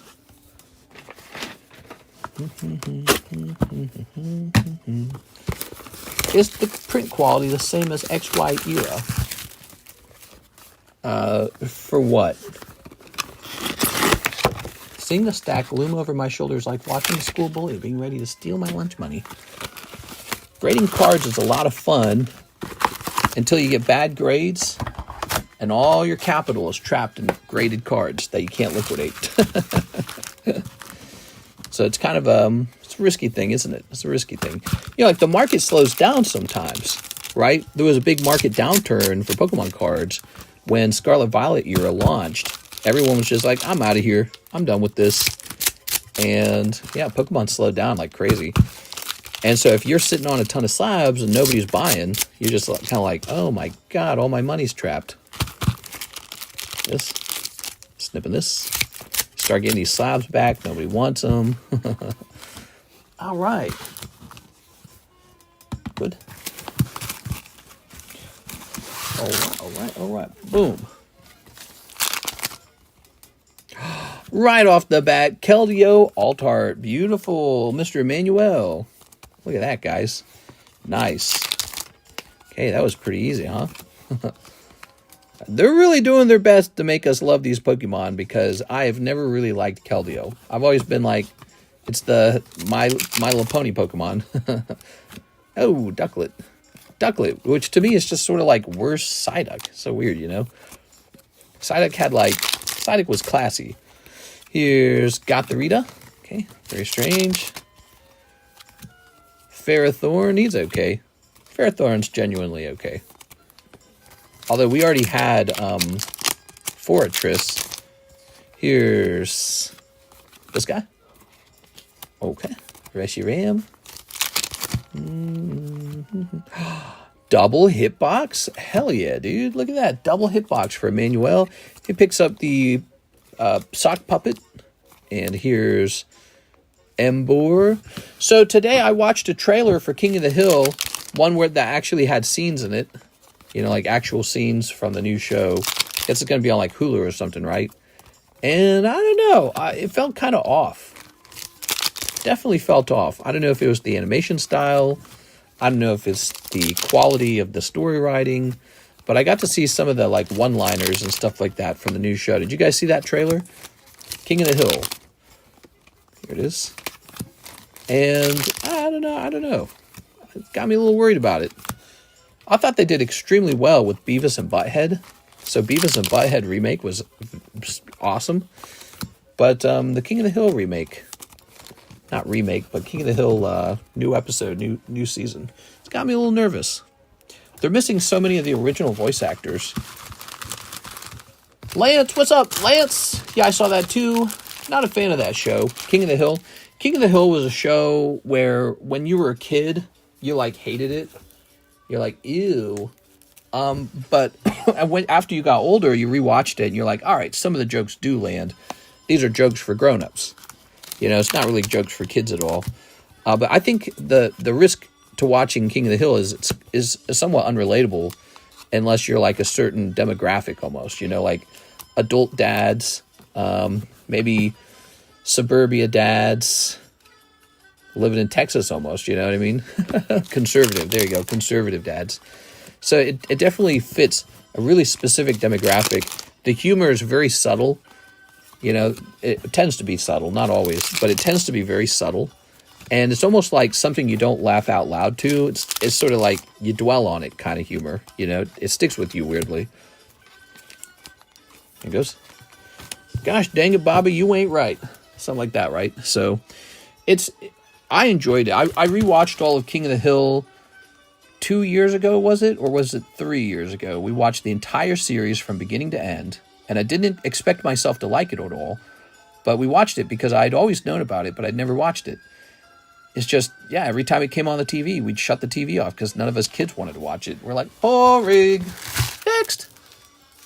They added Hank to Fortnite. I heard about that. I'm going to participate tonight. Really? I'd love to see that, Mr. Lance. Lance is trying to master English 151. Really?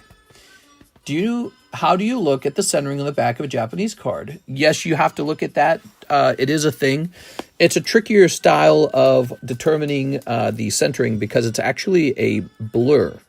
Instead of a hard line, you get a blur, but the blur is measurable. Okay, so you can actually determine the centering on the back of a Japanese card. Okay, Mr. Emmanuel, you had a great round. Let's find your box. Oh, excuse me, man. Oh, yes, you're over here. Welcome, Lance. They added Hank Hill. Damn it, Bobby. He doesn't say damn it. He says dang it. Dang it, Bobby. All right. Very good. Yeah, it's very, it's not like a kind of entertainment that will work for everybody. But I was worried because the animation style seemed really, definitely a very different feeling animation style. You realize how important animation is to a cartoon. Change it too much, and it doesn't feel like the cartoon anymore. It feels like a knockoff. This is a really nice one. Sherox. Oh my God. I'm ready to cross that one to another company. This got a 7 with PSA.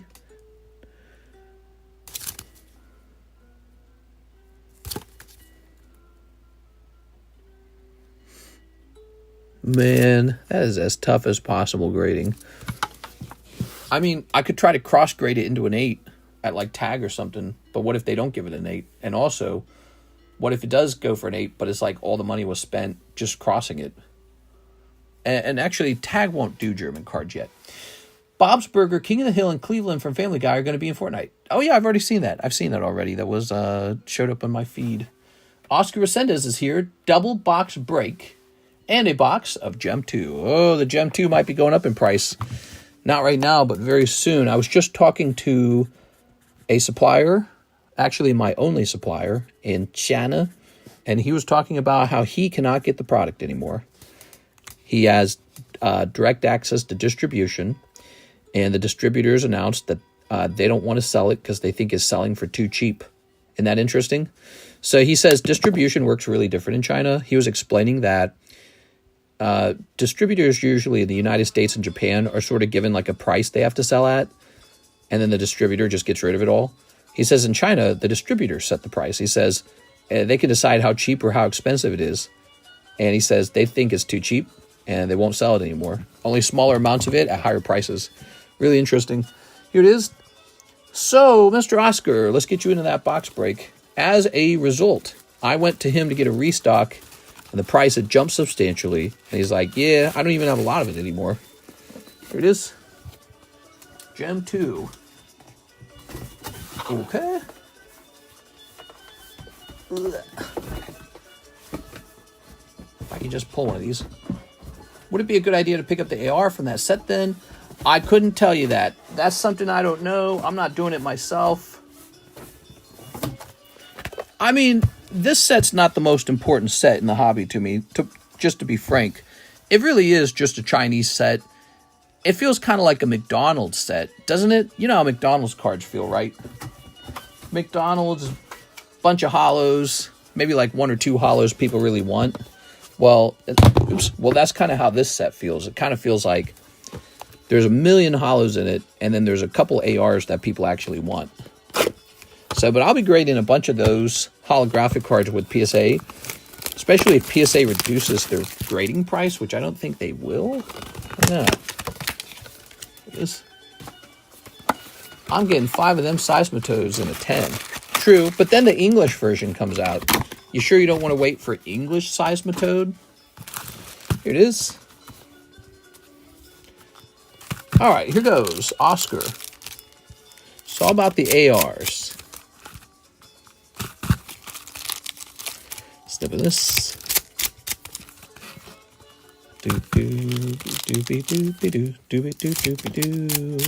We've handed out a bunch of ARs on this channel. Nope, English is gross. I'm only missing the EV AR. All right, Glaceon,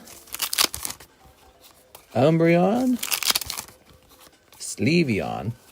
It's called Sleeveon because you put it in a sleeve. Good.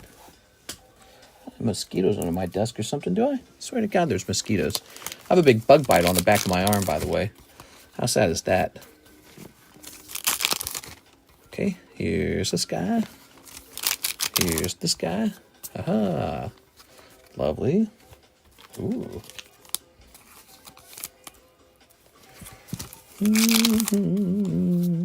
Eevee. Vaporeon. This guy. Okay. Sleeve those up. We got that. This guy. Oh, you got a nice little pull here, huh? Very good. Oh, yeah. Gem 2 is goated, not gonna lie. I think Gem 2 could sell for a long time, sure. It is. I think it's always going to be kind of this cute little evolution set with these nice stamped or reverse hollows and an occasional very desirable AR. It is. All right.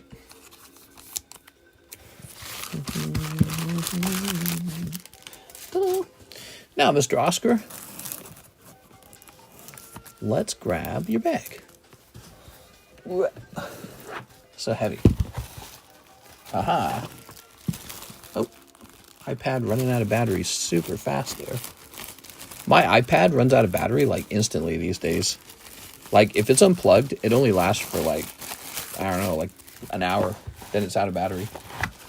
It used to last for hours and hours after you unplugged it. So I'm dying of thirst. I might run off and grab a drink. Thank you for the large $100 order, Mr. Oscar. Appreciate it, man. That's a pretty big order. Here's Chris Abruzzo. Get me in the box battle. Yes, that's a box battle for white and black. Okay.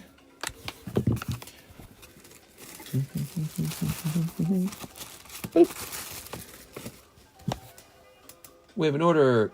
Omar Batui, 3 obsidian flames plus shipping. I have a bunch of slabs. A whole bunch of slabs. Okay, you got it. All right, I'm going to go grab a drink real fast. I'm thirsty. I don't hear it, guys. Any talk back and I'll get you.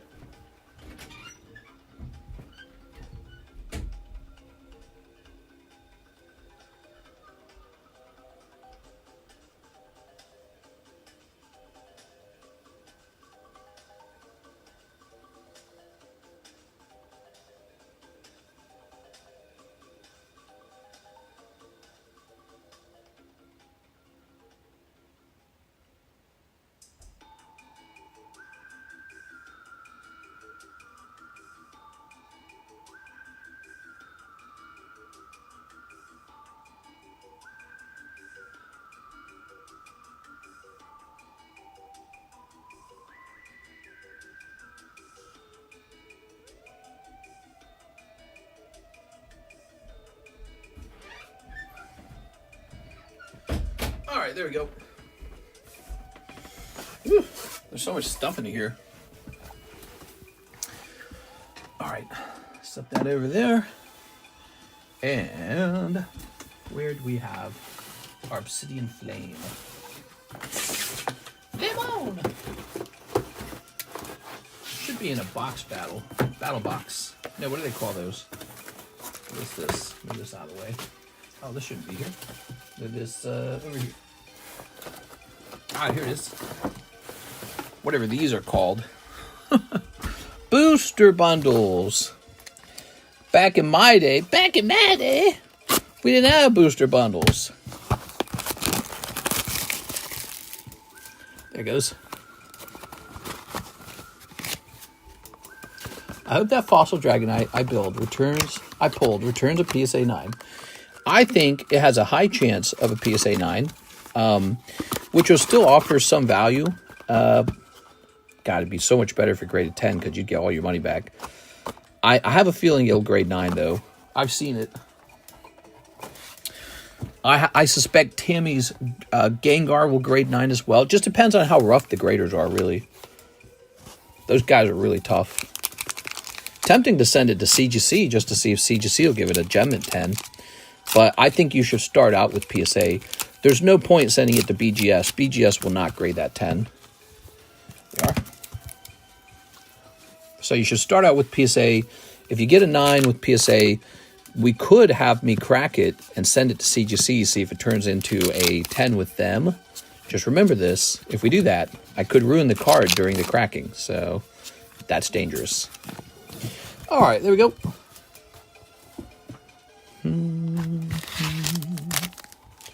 That's Mr. Omar. Nothing too crazy popping out of there. Now, he says he's got a lot of slabs. What does a lot of slabs look like, Mr.? Oh, my gosh, he's got a lot of bags, too. Holy. Well, we like you, Mr. Omar. Okay, baggie number 1, 2, and 3. Lovely. You were filling this box up. How many slabs you thinking? 20, 30, 100? 5. No seismatodes for sale in 10 yet. Yeah, I wouldn't rush out to buy them right away either anyways, because the earliest ones are always the most overpriced ones. You know, you wait for like 2 sets to get released and then go buy one. You don't want to buy them at the start. They're way, way, way, way, way overpriced. Even like a month or 2 in, they're still overpriced. You buy them when a new set has come out and there's no more excitement for it. You'll know when that is because you won't even be excited for it. We are. When the excitement has died, that's when you know it's time to buy. Let me ask you guys a question. How excited are you to buy cards out of Surging Sparks? A lot of excitement, or would you say not that excited?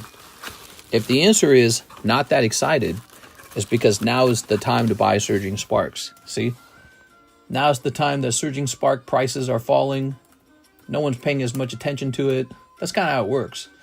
If you're buying cards very early on... Oh, is this our first time shipping you? Let's log in. Surging Sparks is overrated. See, you're tired of it. When it came out, everyone loved it.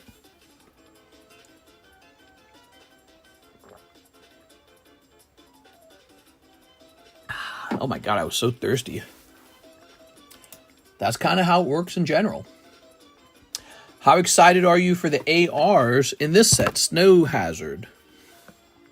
You're not. You don't even think about it. It barely passes your thoughts. So it's always the latest set that is the most overpriced. Never forget that. The latest set has everyone's attention, and it's shockingly overpriced.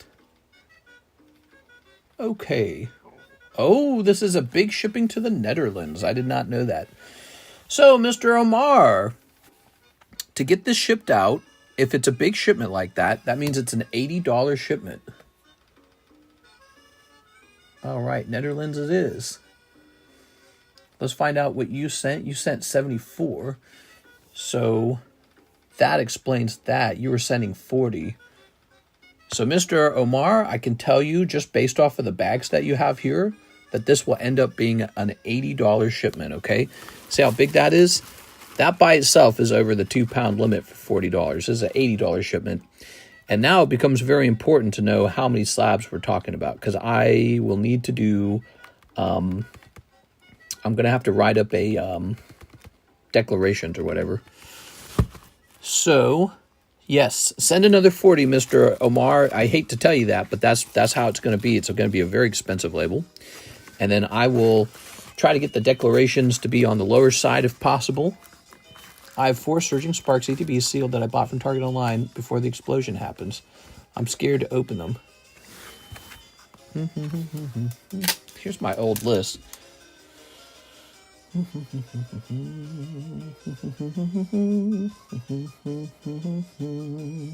think I got all these done except for the flame shipping. I wanted to make sure you have the payments for grading some of my recent cards I asked for. You're talking about the ones that we just pulled tonight? Are you talking about that? We are. If you tried to send money for ones tonight, I didn't get that in the queue yet. Let's see. Let me go back here.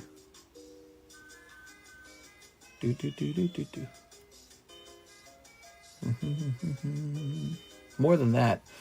So the last order I got from you was the $527 order in PayPal. And that appears to be the only order. It was previous. The previous grades I got from you, I know you paid for the Dragonite. What else did you pay for? I don't remember much else. All right. How many Korean Digger promos did you sub? A couple. Yeah, a couple.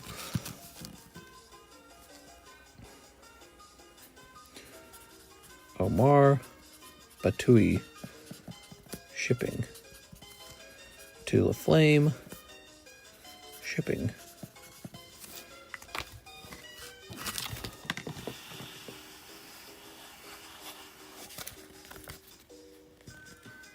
It was previous.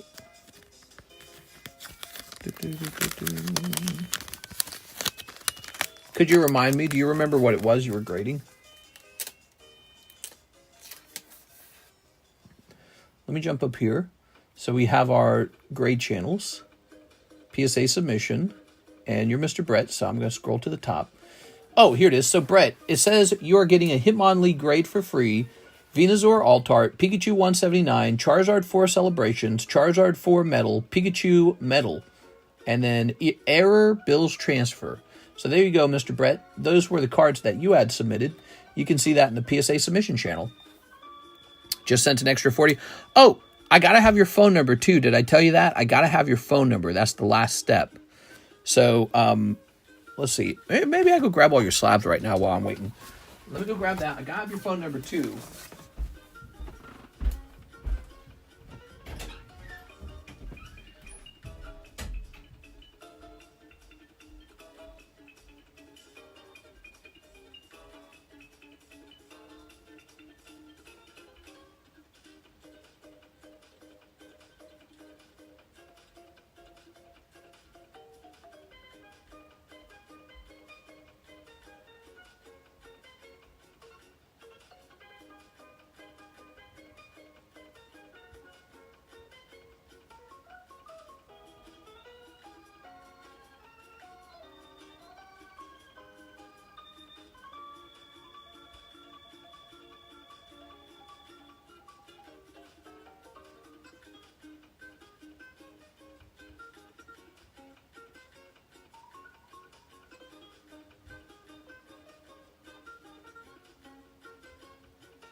Here I am. Sorry about that, guys.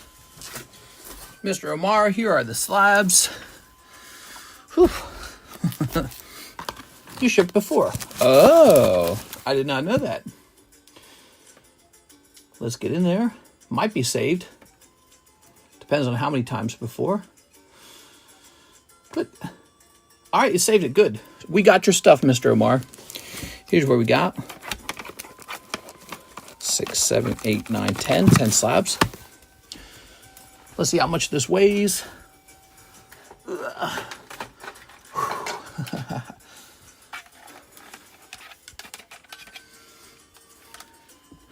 Okay.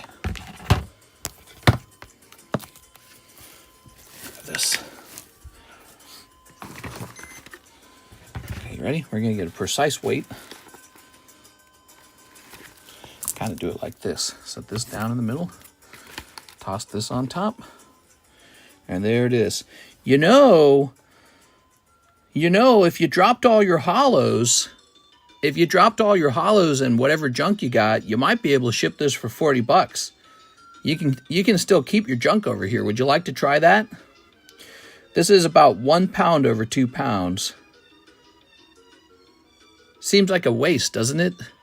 So if you're paying $80 to ship this, when you could pay $40 by removing 1 pound of weight, seems like it would be better to keep that extra pound over here or donate it if you don't like it and then just save $40. Just my thoughts. Would you like to try that? Try it. Okay. So why don't I keep this right here? So we're going to try and remove a good amount of junk real fast. This is good learning for other people who are watching. Okay. We just want to remove like hollows and stuff. Some hollows here. Some hollows here. Lots of hollows here. A lot of one-piece kind of stuff. Yeah, you got a lot of one-piece, so that's not even sleeved. But a lot of these are one-piece and not hits. Well, let's get the hits out. So hit. SR can count as a hit if you'd like it to. Cinderace, Metatite, Giacomo. Okay, ready? So I don't know. Here's this. I don't know if all the SRs were actually removed into their own sleeve. So like that one's a full chunk. That's a problem. There's a Deontay. Yeah, I didn't remove these from their bulk. So these are pretty heavy packs. I'll set these over here for now. All right, some more Pokemon over there like that. Altart. Okay, some more Pokemon over there like that. There's a full art. SRs. Okay. So, okay, and there's a full art there. So the full arts are pretty gradable, I'd say.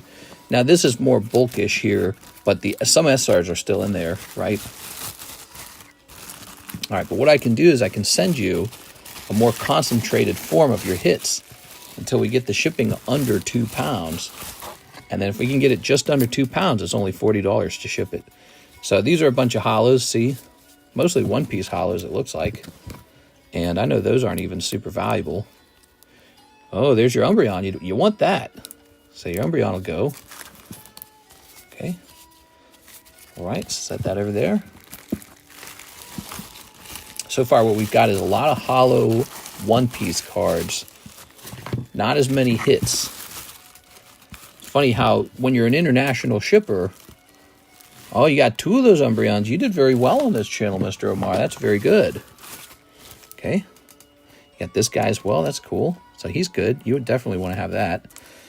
Here's this Kaiju. I don't think that card's very good. Here's some more hollow Pokemons that you might want. Those are the... here's that one's an actual textured card. All right, I'll put these in here because they're sleeved, and these are unsleeved. All right, so that's what we got going on. Hey, mister, if someone had a big slab away halfway paid down, could what they have paid, like, store credit? What do you mean by that, Michael? You mean, like, pull out a reverse mortgage on your slab? Is that what you mean? Or do you mean cancel it and you get some money back? What do you mean by that? Why, you had 2 of those Umbreons. All right, so if this is all we ship, you should be under 2 pounds, it seems. Should just be under 2 pounds. We can leave all these hollows over here. How much is the gem Umbreon? But he's not selling that. He's just shipping. Let's get this back out. I'll buy it right now. There you go. Mods, give these players a cone of shame. What are you guys saying? You are? You guys be nice to each other, okay? Be nice to each other. I don't know if you guys are like fighting or something.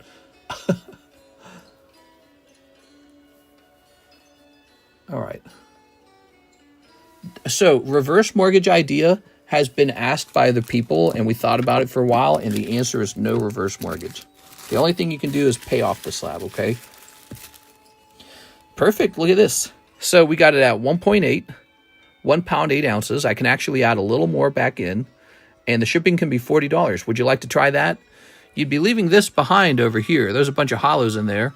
Would you like to try that? Because you'll save a lot of money on the shipping if you just keep your junk over here. Maybe you'll ship out the junk on another shipment. Let me know what you'd like. All right. Yeah, the idea of a reverse mortgage was tried before, and it was generally a bad idea. One of the first things I'd have to say is I'm not really I'm not a bank. I'm not a bank, and there's also no incentive to have you reverse your money out of there. There it is. But second, it's also kind of risky. Let's try sending this over as well, because as you noted, we could make it a little heavier, right? We're going to try and max out that heaviness, so that should be good. So the rest of this, we keep over here, Mr. Omar. Thanks for your patience, everyone. This is a round of international shipping, and it shows how, you know, we do whatever we can to make the most sense out of the shipping and to save money. All right. Thank you.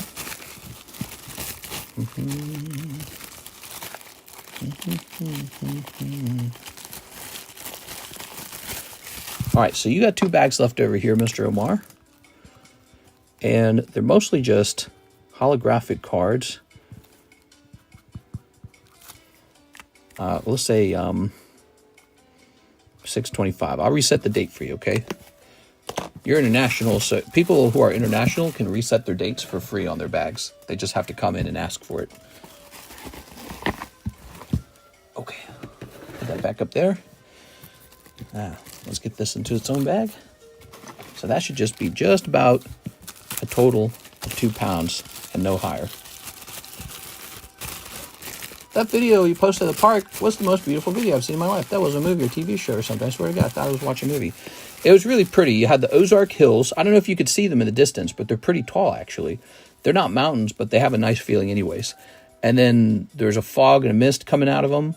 And it was raining, by the way. And then there was the sun was setting at the same time. It was very pretty. And that's the state park in Lake of the Ozarks.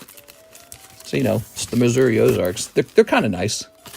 That's why I've been saying the whole time. I've been saying, like, Missouri's not horrible. You could live here. But for tax purposes, it seems like I'd be better off moving.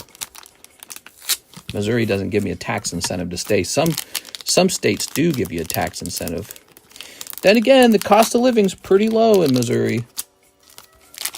Cost of living's real low.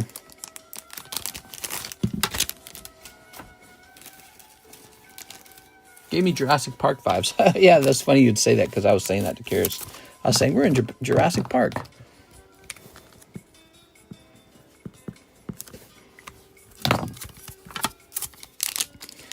So what you see me doing here, we're going to go ahead and remove the price stickers on these. Okay.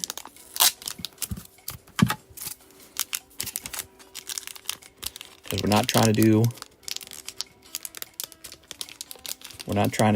the customs job for them. Let's get a new sleeve in this case. That's a really strong sticker.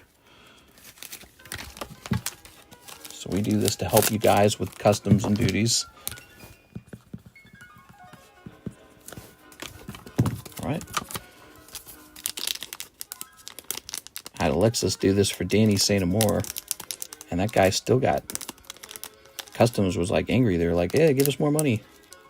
So Pokemon cards, you know, getting Pokemon cards over the border, it's a tough thing these days.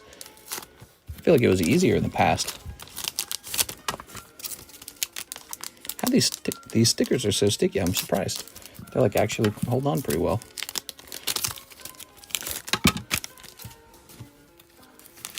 Mister, you cheeky blank. All right. Did you guys see what he's talking about? I posted a short video to my YouTube channel. Go watch that short. It only got a few views. And it shows Karis and I, and we're in the woods picking mushrooms. There's another video where I actually pick a mushroom. I haven't uploaded it. Should I record myself going mushroom hunting? Would you guys like that? Would you like to see like a full mushroom hunt? You'll hear me panting the whole time because it's so freaking hot out there, man. It's so hot. Especially for someone like me. I just do not like heat. I do well in the cold. I wear sandals and shorts in the cold. All right, let's get it. So we are good.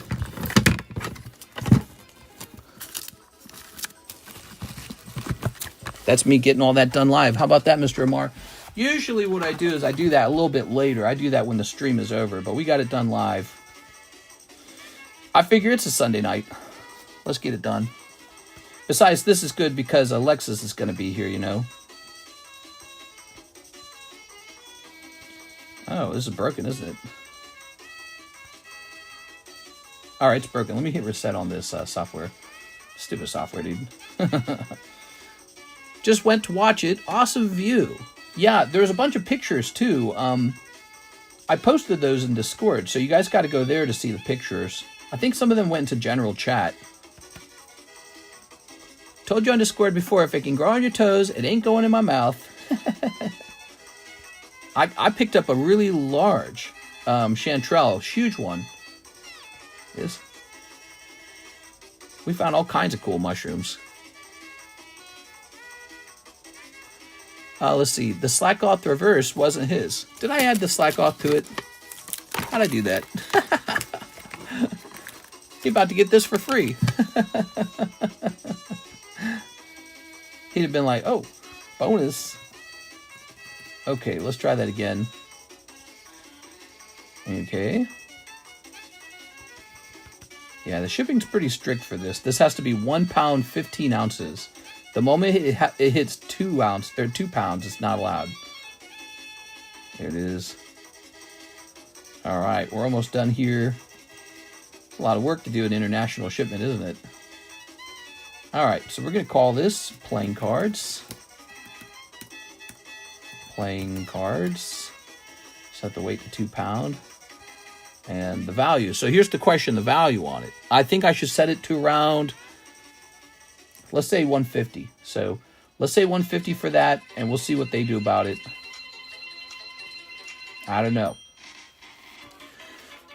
Here in Colorado, you can always tell who the natives are in the winter because they'll be out in shorts and sandals. Yeah, I don't even own a pair of pants anymore. I think I used to a long time ago, but I stopped buying them and I stopped wearing them, and then I lost them over time from moving around. It's shorts for me, baby. Shorts and sandals, and on occasion I'll put a coat on if it's real cold and I'm going to be out for a while. And I'll just walk through the snow and the sandal will get into my sandal, and then my feet will just melt the snow, and then my toes will warm themselves. So I don't know. It's just it's got to be like a genetic thing or something. The heat drives me crazy. All right, which is probably why I shouldn't move to Vegas, but I don't know. All right, it's done. Woohoo! That was an international shipment. I thought I would kind of grow out of that. One time, I had this real estate agent, and he noted that I was shopping for real estate in my shorts and my sandals and a t-shirt in the freezing winter, like really cold winter. And he's like, I used to be like that when I was younger. He looked like he was probably like 40 or something. And he's like, yeah, I got older and I didn't like it anymore. And I was like, that'll happen to me too. It so far has not. I get hot so easily. And it's so hard for me to cool down too. All right. Here we are. We've got Mr. Miguel Vasquez. Been slacking on my slab. Mr. Add to it. Okay. You got it. I remember back in the day, I used to work for my dad outdoors in the winter. So this goes down from 250 to 235. I worked out in the winter, and I wore my sandals in the winter too, and I'd be out there for like 8 hours, and it'd be like 14 degrees, and my toes would turn like red hot, and then they'd go numb, and then I'd be like, well, they're numb now, so who cares? Omar, 2 obsidian flames. Yeah, they'd turn red hot from being too cold, and then they'd go numb, and I'd be like, well, now I don't gotta worry about them. They're just numb. Not very smart, but yeah, I used to work out there in the freezing cold, and I just got used to it at some point. I just didn't care about it. Here it is. Maybe being too cold is less painful for me than being too hot. I live in Arizona, and the heat drives me crazy. Yeah, the heat's kind of weird, man. Heat'll make you like dizzy. It'll make you feel like it's going to kill you, you know? It really does. Heat makes it feel like you're going to die. When you're getting too cold, I feel like you can just like curl up in a ball or something and you just warm yourself up. Boom, problem solved, you know? Like just cover yourself in anything, you know? Just grab some foliage or something and just cover yourself up and then boom, you're warm. But you can't do that in the heat. There's no escape. All right. Mr. Omar picking up Poopy. All right, Poopy it is. Ta-da! Oh, and you're just now sending out. Right, let me put this in that bag, okay? Let me put this in that bag. The heat definitely changes your whole mood. Oh, yeah. Makes you angry. Makes you hangry. All right, there we go. Oh, by the way, so Mr. Omar has $40 of store credit now. Can't forget about that, Mr. Omar. Here you go. Because we saved you money by getting you under a certain weight. So now you got 40 bucks here. Nice. I have the heat here. It's the only thing, so much clothing I can legally take off. Yeah, you can't keep taking off all your clothing, but in the winter you can keep putting more clothing on. So, yeah, check it out, guys. Here are those, here are those pictures, by the way. Look at that. Pretty neat, huh? A little basket of mushrooms there. There's that big one. Look how much bigger it is than all the other ones. It makes them look tiny. I don't know why that one was so large. There we go. Yeah, we should make a video of that sometime. That's pretty exciting. Here's Mr. Omar, big shipping. So $40 store credit on that. That is no longer spent. And we have an order from Gabriel. He's Gabriel Tree Hugging Cow. Let's grab that bag for you. Everyone's getting some shipping in. Not a bad idea. You know, Alexis is in on Monday morning, guys. Not a bad idea to do some shipping right now. Get your stuff faster. Well, let's see. Where's your bag? You must be in the white box underneath. Yep. Oh, yeah. You pulled that beautiful Gardevoir. Look at that Gardevoir. Arizona is nice. The scenery of the desert is like no other. Let's see if you think that way. If you experience an Alaskan winter, come up here. Okay, so Mr. Gabriel. Let's see. We'll grab this.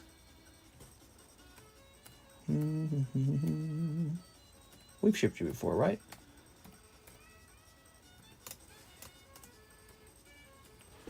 Gabriel, do I have your...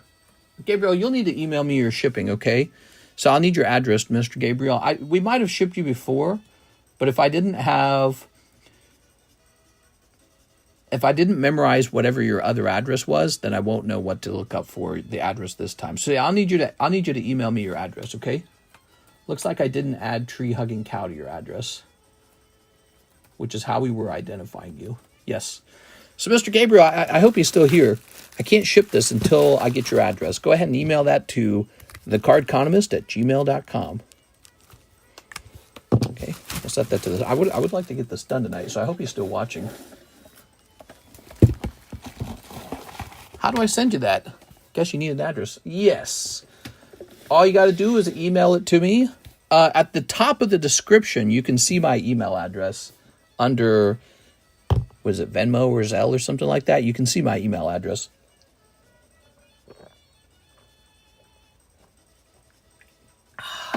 Man, I've almost drank a whole glass of water. Here's Onyx. I had some salty dinner tonight. We had a roasted turkey breast. And you think this turkey breast is going to be kind of like, oh, something bothered my hand there. Look at that. Something I touched irritated my hand and turned it all red and speckly. Weird. Okay. So anyways, we had some turkey, and it's like full of this like water sodium salt solution, and it's like it said on the package 22% of the solution. This item contains a 22% solution, or it said something like 22% of this product is the solution. I was like, what the hell? Why do they inject so much water and stuff into it? It's like a cured meat. What's the email? The email is TheCardconomist@gmail.com. He's turning into a mushroom. No! Not the chopped of us. I'm going to be a dad. Let's see. Taking a picture of the front.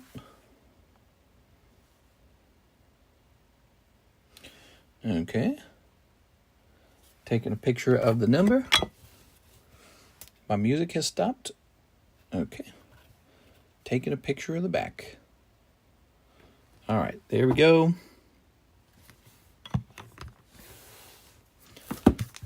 And just leaving that and putting this over here for eBay.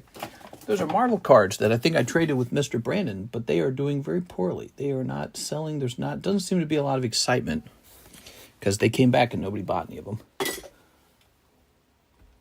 Maybe on another time period, more of those would have sold. Look at this checklist, PSA 1, $230. I'm going to save that for a break if no one buys it, okay? That's a really good one. Rawr. Gabriel's order is done. We have an order from... Here's Emmanuel. 3 Destined Rivals packs. Ooh, 3 Destined Rivals. Very nice. Okay.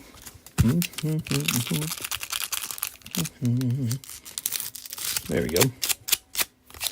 All right. And tossing that away. What's this? We've got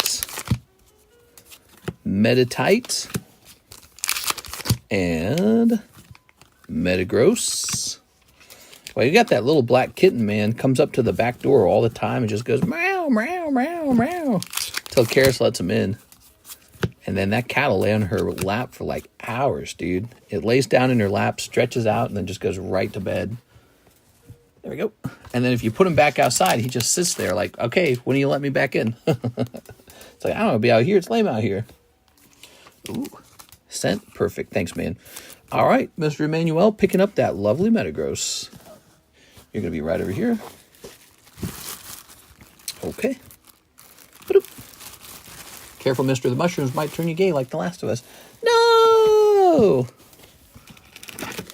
Here's Miss Magus. Here's Queen Chansey, Queen of Diamonds. We've got Gengar 10, an actual pretty impressive card up on the table tonight. Vaporeon 10 and Blossom. Ooh, Blossom. Blossom.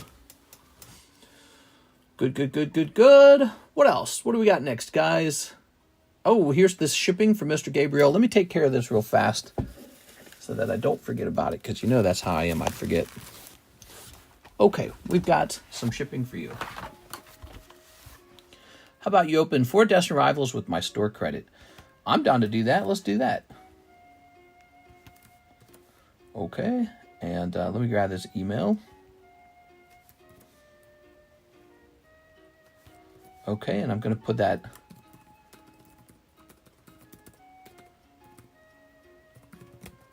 side name in. And this one's a bit heavier. I think it's under a pound, actually. Okay, so the software was all reset. We were getting it to the point it needs to be at. Let's hit this. It's going to update us. Yes, it's going to update his address and print. Perfect. All right, you're in my address book now. So next time, I just have to look up your name. Okay. We're going to let Mr. Omar open his Destined Rivals packs. Mr. Omar, good luck for Destined Rivals. So if you pull anything crazy, I'll get it into your outgoing bag. If you pull some pretty plain stuff, maybe I just put into your bags over here. Let's see what you got. Good luck. There we are.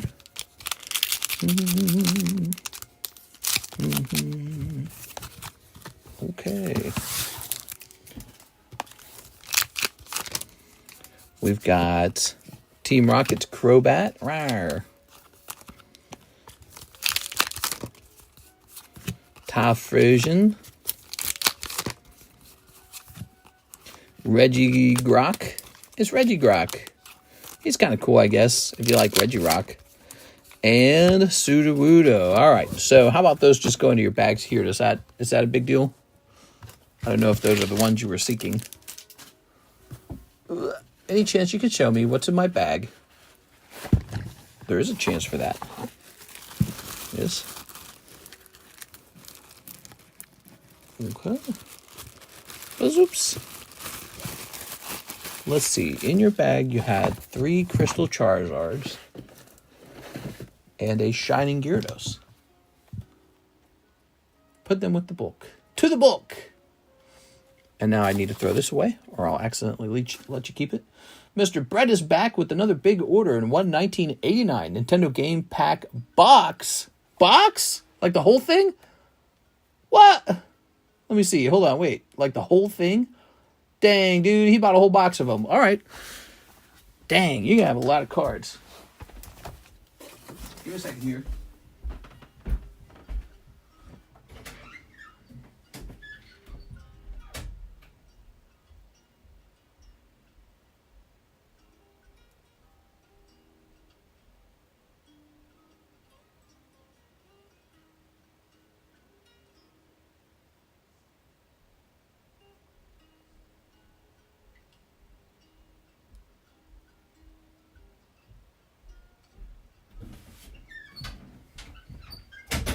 All right, so this is a great experiment. I'm very curious what you get out of a full box of these for $235, which is what he paid. How's this one look?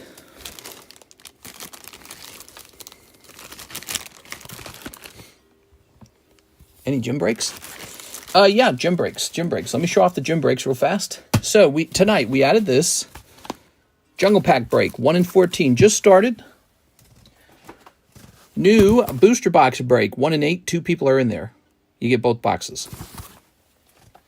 All right. Excuse me. We also have a gym break. Snow Hazard. Need 2 people in here, $45. We did a box of that yesterday night. So, would love to see another box open today. Is that it? Oh, no, wait, here we go. Haunter Gym Break. All right, he's a little pricier, but that's because he's a little bit pricier. He's just not a cheap card. 45. Oh, here's another one. Oh, right, the Sanrio character. That's Cinema Roll. He's like a bard or something. That's it. These 2 and the Snow Hazard for the gym breaks. All right. So here's this wonderful guy. Is that Alakazam gone from yesterday? So it's Justin. The Alakazam. Does anyone know what he's talking about? What Alakazam?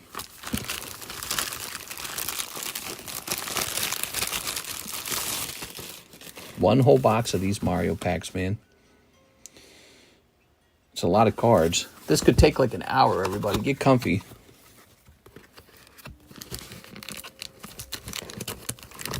Was a slab. This is not a small amount of cards. I think what I shall do is open them all out of their wax packs. And then stack them all up together. And once they're all out, start going through and seeing what we got, okay? Like this. See? 1. I sent for pack slab break, but I think the PayPal order just says slab break. Pack slab break. Sounds good. The new one, huh? So I just have to do this 45 times now.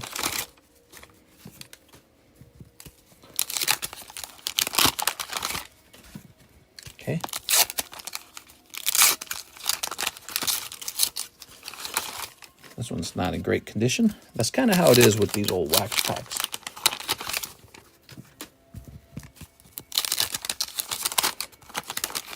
Can we zoom out? I feel like this is actually worth turning into some sort of little video too, actually. These are on sale right now, the wax packs. These are $5 per wax pack.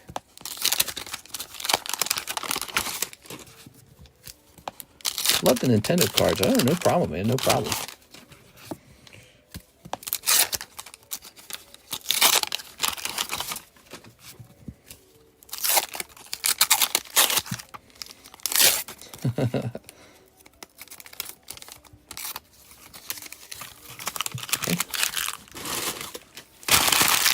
There's a lot of these out there. They must have printed so much of this. My hands would cramp up if I had to do that 45 times. Look at that, already looking pretty cool. Nice block of cardboard, you know, from 1989. Just makes your head spin, you know, how old these are. It's really fun when you work with stuff that's really, really old, you know. Antique cards.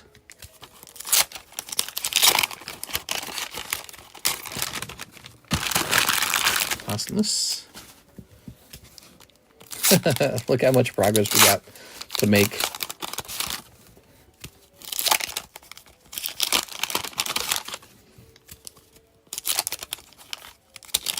No snipping these. It's not possible.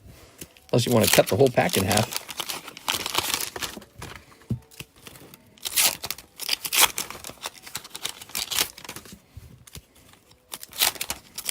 I've thought about doing this exact scenario.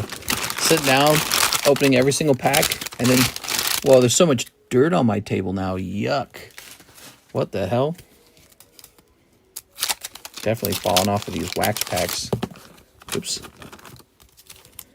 So I've thought about doing this exact thing. Pulling out all the logo cards, like Super Mario Brothers, the Zelda logo, and whatever else was really good looking.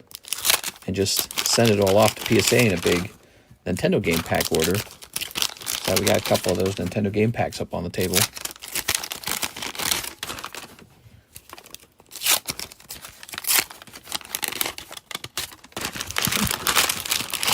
Keep one unopened. Keep a Mario unopened. Some there like that. Okay, good. Ew, yeah. A lot of debris falling off.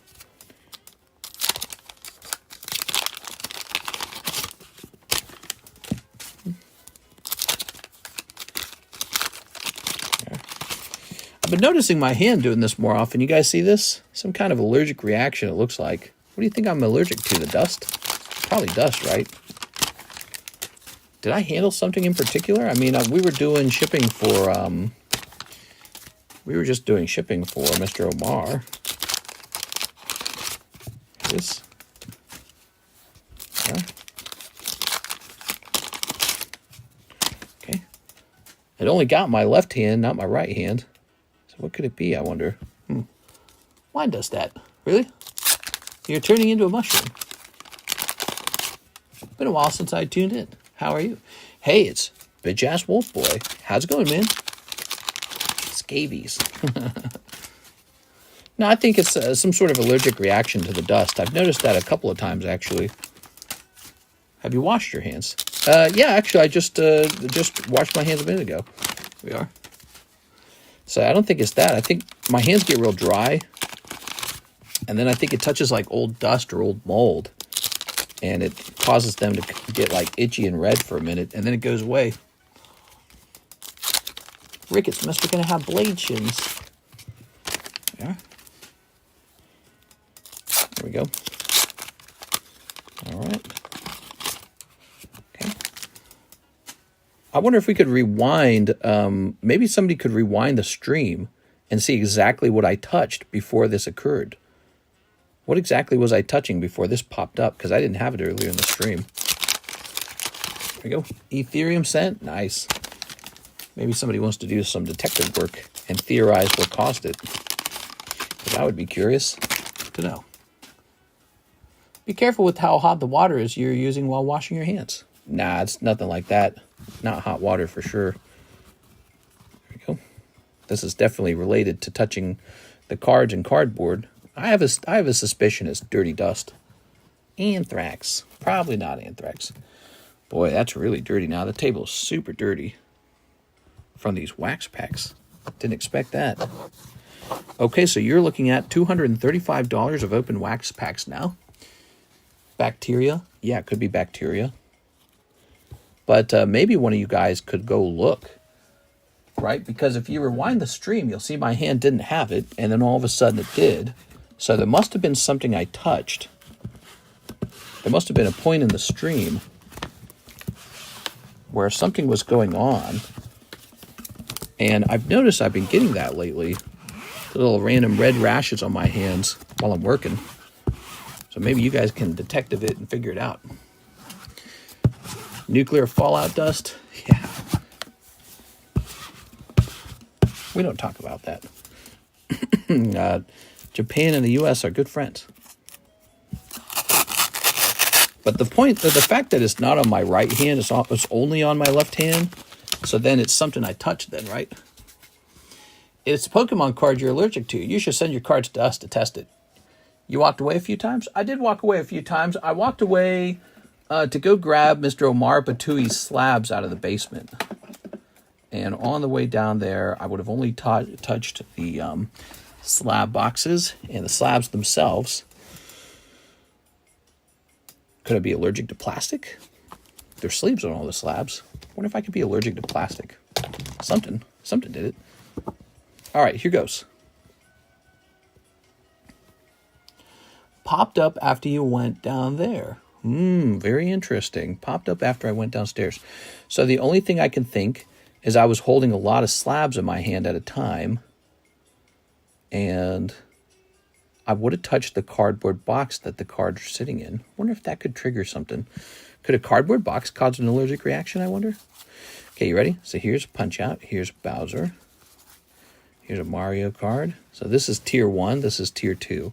Here's a Linda. Yeah, that's right. There's waifu cards in these. So popped up after I went downstairs. That is very interesting to take note of. Popinski. Rescue Zelda and win. I don't know how people feel about that card.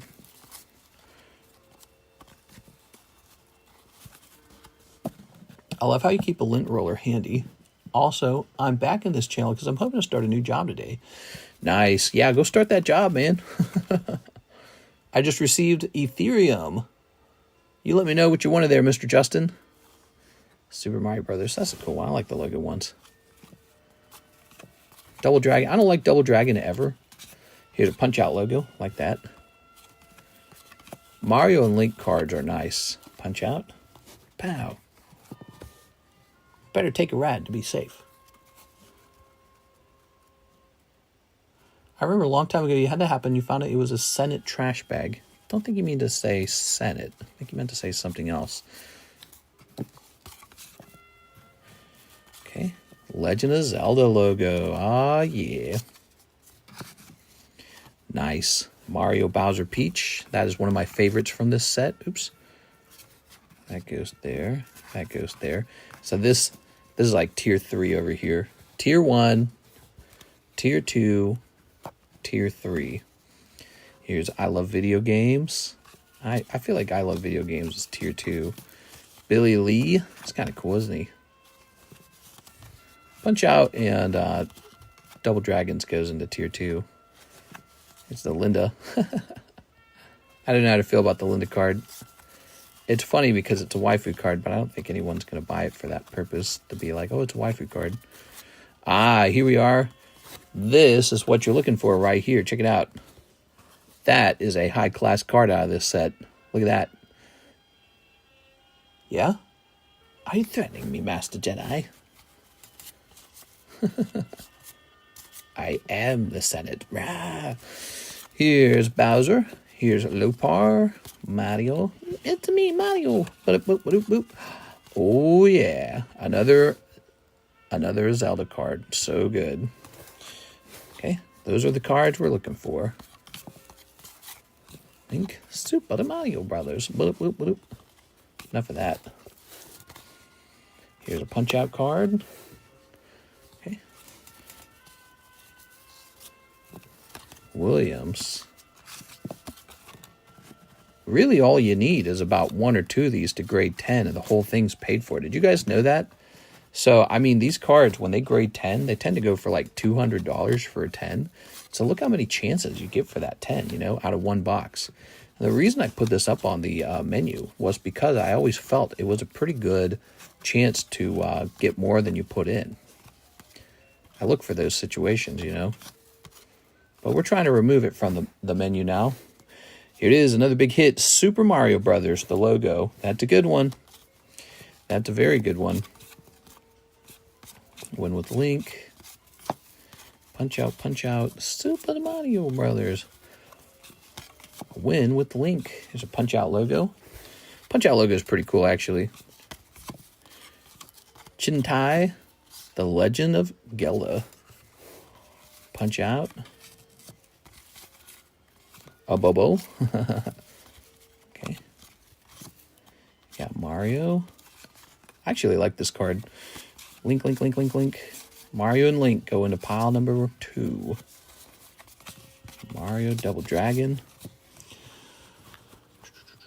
So what is the most expensive card from these Nintendo cards? What is the big chase card? Well, I think last time I checked, this card here and this card right here, those were the 2 big chase cards. This card didn't do bad either. So those were the big chase cards. You just saw them. You can see the pile over here is quite a bit smaller. Lots of Link Zelda cards. Actually, I feel like we can just speed this up a little bit. Linda. There we go. We're looking for this. We were sorting these, but I don't really feel like that's all that sorting is really necessary. That's something you can do on your own time for fun. Here it is. Another one of these. We're looking for a few key cards. Punch Out. Super Mario Brothers. Nice card. Wow, did someone order a whole box? They did. They ordered a whole box of these. Can you believe it? Punch Out logo again. That one's not too bad. Win with Mario. We like that. Win with Mario. There it is. Super Mario logo. Big pull there. That's a great card. I actually really like this one too. Look, this Adventure Link card with the spider in the middle. That's cool, right? Says Adventure Link on it. I kind of like this one too. I like this one in the car. Okay, let's see. That's the Zelda logo. Yeah, the logo cards do quite well. These cards can do kind of well. The Super Mario Brothers 2 Mario Madness, those are all right. Okay, so as you can see, a whole box of this yields you a lot of cards to test out for grading. Hope they grade well. They look very vintage, and I love the old art style. Yeah, these are very old. They're from 1989. Yes. See, look, that's clearing up, actually, whatever that was. So my skin had some kind of reaction to it. Okay. Skin too sensitive? On high alert, maybe? Maybe too much dust in this room. I don't know. Let's pull out our sleeves. Here goes. You ready? Bad. This one's no good. Off center. Come on, baby. Bad. See the muck on the back? That's a bad one. Now you're finding out. Win with Mario. Doop, boop, boop, boop. Okay. Win with Mario looking a little off center, maybe. Punch Out. Okay. Looking a little warped. Bad. Card's no good. Ooh, this one looks kind of nice. The Legend of Zelda. Okay. Bad. Stickiness on the back. Punch Out. A little scratch on it. Pretty clear on the back. Scratch. Legend of Zelda logo. Bad. See, it's got the sticky. Okay. Punch Out. Bad. Super Mario. Bad. Win with Mario. Pretty warped on that side there. Is it better if I zoom out? Can I zoom out and then zoom in slightly? Okay. Ooh, this one's kind of good. Okay, this one's a little bit better. Nice.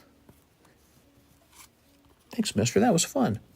Well, we're still going. We're showing off all your hits out of the box, and we're kind of sorting them a little bit for you. Okay, this one's actually in pretty good condition. Okay, like that one. That was a little off center, though. That one's definitely not a 10. Okay. That one looks kind of nice. Maybe a little off center, though. Got to test out some of these cards, you know. This one's bad. Stickiness on the back. That one's, it's kind of like a warp problem at halfway point on the card. Off center. Okay. I feel like it's off center, but I don't know if they know it's off center. Okay, that one's not bad. See, if this was me, I'd take the pile of A, B cards, send the whole thing out, get a bunch of Bs, but maybe one or two of them are actually 10s. This one won't be, though. Hear this? I once graded these with GMA, and GMA handed out a whole bunch of 10s. I was like, what are you doing, GMA? Do you even know what you're looking at? All right, so check this out. Ethereum Cent 8 Prismatic 4 English 151s. Whoa. Go, check that out. So you got some really nice cards in here. And these have a chance for maybe, like, if you're lucky, a 9 or an 8. If you're real lucky, one of them turns into a magical 10. But these will be no good right here. And then you got this humongous pile of cards. You can go through them one at a time. Here's what you do. Are you ready, Mr. Brett? So when you're going through these, take a look left to right. And if you can see that this side's a bit thinner than this side, you know it's not going to be a 10. Then look left to right again after you rotate it. That's pretty well centered. Now flip it over and look for problems on the back too, like glue from the wax, or look for just scratches that shouldn't be there. Look for centering that's no good, like here's point A and point B. You can compare that. And you'll find all kinds of stuff. So what you can do is you can sit at home kind of sorting through these all day until you get a really good stack of the very best ones, the ones that rise all the way to the top. Once you've done that, try sending those off to grade, because if any of them turn into 10s, it's quite valuable. But be real picky, okay? Don't send them all out. Just be real picky. All right, let's start bagging these up. So these are really nice cards. We're going to do a double bag on each one of these. Let's all manifest. Okay, that's 1, 2. We'll do a double bag on them because they're lovely cards. Take this stack right here, do a double bag on them.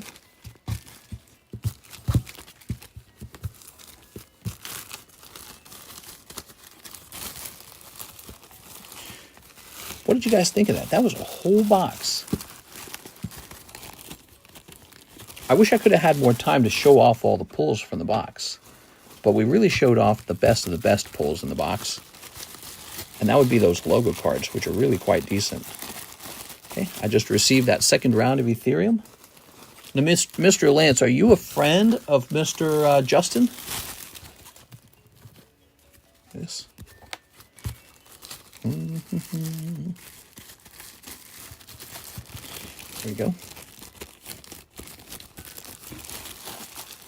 All right. And yes, that's my brother. Oh, very cool. Okay. Because I was interested that you were both sending Ethereum, and I was like, what are the odds of that? It is. Okay. Now, and these are the nicer ones here. So let's divide the nicer ones right in the middle like this, okay? So these are the ones with the glue on the back, and these are the truly nice ones behind it. Win with Mario, Punch Out, Zelda, Zelda, Punch Out, Zelda, Legend of Zelda, Punch Out. Here's a Nintendo Mario, and there you have it. Unfortunately, those Mario logo packs, the two that had the logo, like just the logo, they had glue on the back. So it shows you how It's not super easy to get what you want out of here, because that's a whole box, right? So that means even a whole box can go by and not a viable logo card might not show up. Shows you they're valuable. They're valuable because they're rare and they're hard to grade 10. They're rare and they're old. Well, Brett, you keep it up. We're going to have to give you a double box. Okay, so we've double bagged those to give the cards a little extra cushioning. And we'll start placing them in here, and I don't even know if they're all going to fit. I don't think they are. What's in the back of this box, huh? Brick, that's expired. This is when we start pulling the expired bags out because we need more space. There we go. All right. Listening to Will Smith, new song. Will Smith put out a new song. Poor Will Smith. That guy got so beat up. So is Will Smith like gay or something? Isn't that what we learned about him? He's a gay guy. Here it is. All right. Here's Trapinch. He seems like he's gay. That's the thing. When I heard the news that he's gay, I was like, yeah, that actually makes a lot of sense. He's kind of gay. Here's Alakazam. And here is the tail end of the race. I was like, that doesn't surprise me. If he had just been upfront gay, I would have been like, yeah, because that's Will Smith. He's a guy who seems like he's probably... All right, so here we go. Whew. Next up, find that Alakazam, says Justin French. Oh, an Alakazam. Okay, let's do it.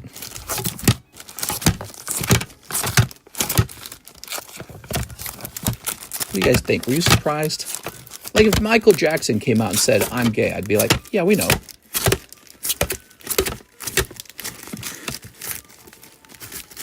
All right, none of these. Oh, this one. It's right there in the front. Here he is, Alakazam, $30. Wonderful. Let's go ahead and adjust the camera now. Good. And now we're getting started with Justin French. 5 prismatics. 5 of these, huh? Well, look at that. We have exactly 5 in the box. 3 Paldean Fates. Ooh, we haven't opened that in a little while. Do I need a fresh box of those? I've got 1 pack of it here. And then I need a fresh box of it. Okay. 3 Paldean Fates. And what's the last part of it? Gem 2 box plus shipping. Gem 2 box. You got it. Gem 2 box. Let me go get those Paldean Fates. I'll be right back.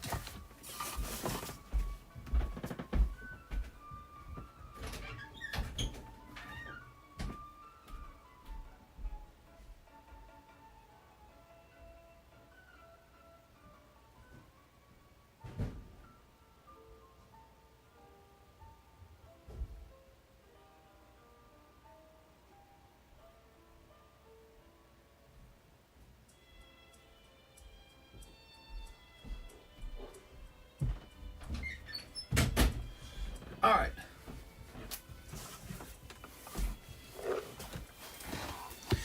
Very good. Oh. Okay. Oops. Scroll down here. Umbreon incoming. We'd like that. Did you guys know we've opened tons and tons and tons of prismatic and no one has pulled the Crown Breon yet? So if you pull it first, you get the bragging rights.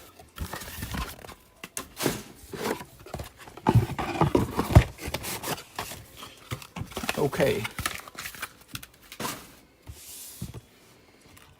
Here we go.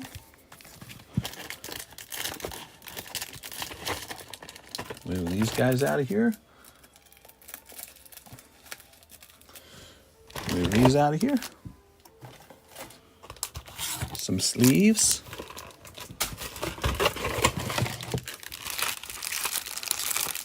Some trash.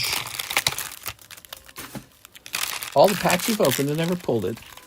Well, that's right, because it's the Dark Souls of Pokemon card pack opening. The hardest set to open, easily. I've never seen a set so difficult to open before in my life. One whole case of prismatic can yield you one SIR. One. And then amongst all the SIRs, there's like 35 of them, aren't there? So what are your odds that you're going to actually get that Crown Brion? So poor. So poor. The odds are terrible. All right. So let's get it.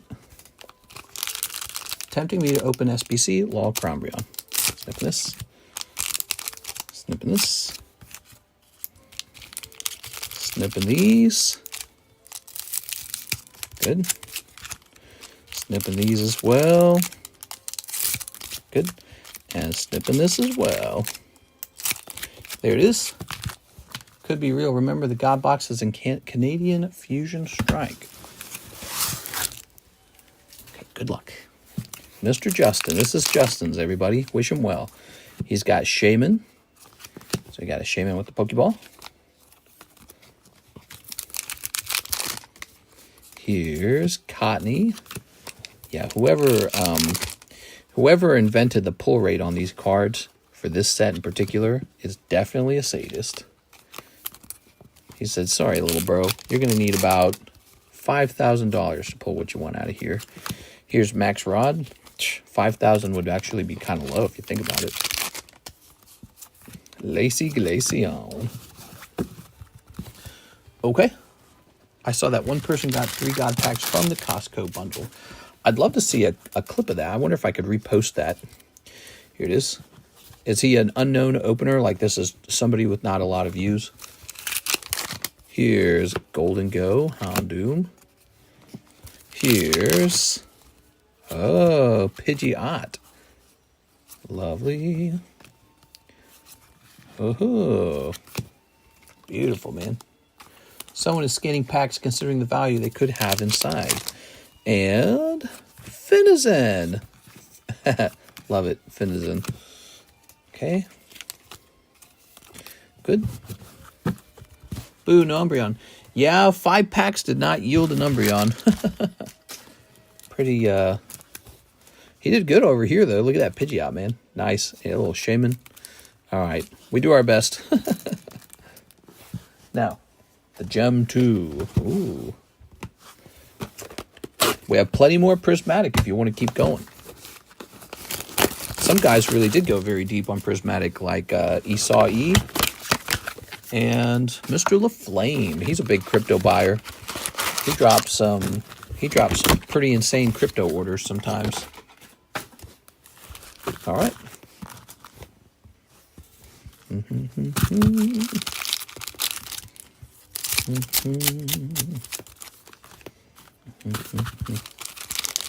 Snipping this. Snipping these. All right.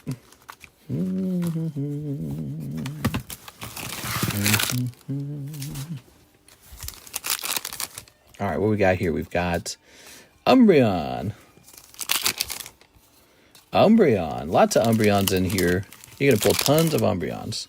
But the question is, do you pull an AR, which is what we want to see. We want to see an AR popping out. Okay. Vaporeon. There's a nice Glaceon and Eevee.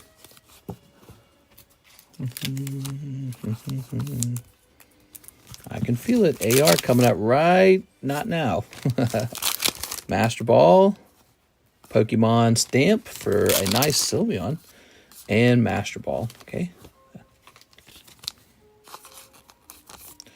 Good. Here's AR Leafeon. Congratulations. There you go. Very nice. Okay.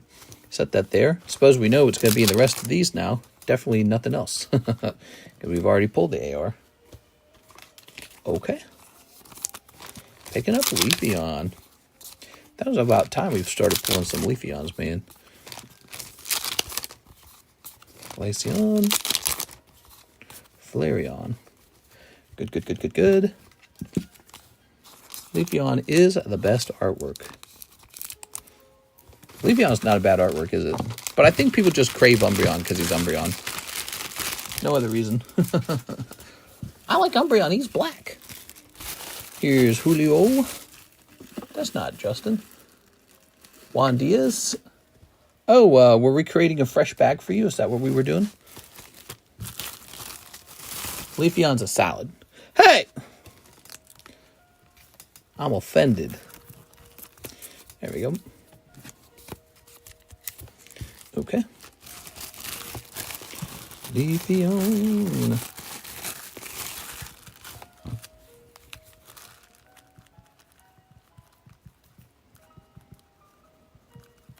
Good. Did the Magic the Gathering Fantasy break. And here it is. Pre-sale break. 3 booster packs. Final Fantasy Magic the Gathering Collector Booster Box. 41 and 7. This will give you a chance, a 1 in 7 odds, for 3 whole boosters of the Final Fantasy set. There's only 3 spots left. And whoever gets those 3 packs, you'll have a chance for that golden Chocobo that everyone keeps talking about. Chocobo, Chocobo, whatever it's called. Now, we need to ship them. Right, you need to ship them. All right. Mr. Justin. Okay. Nah, I don't feel it. Now, are we combining yours and your brother's shipment? We're doing that, aren't we? Is that what we're doing? Before I hit print on that label, let me ask that. Also, Lance wants 8 of the Prismatics for English 151s. You got it, man. So we're going to set up Lance next because he ordered right after. Okay. He lives states away. Oh, all right, no problem. Very cool. Okay, let's hit print on this.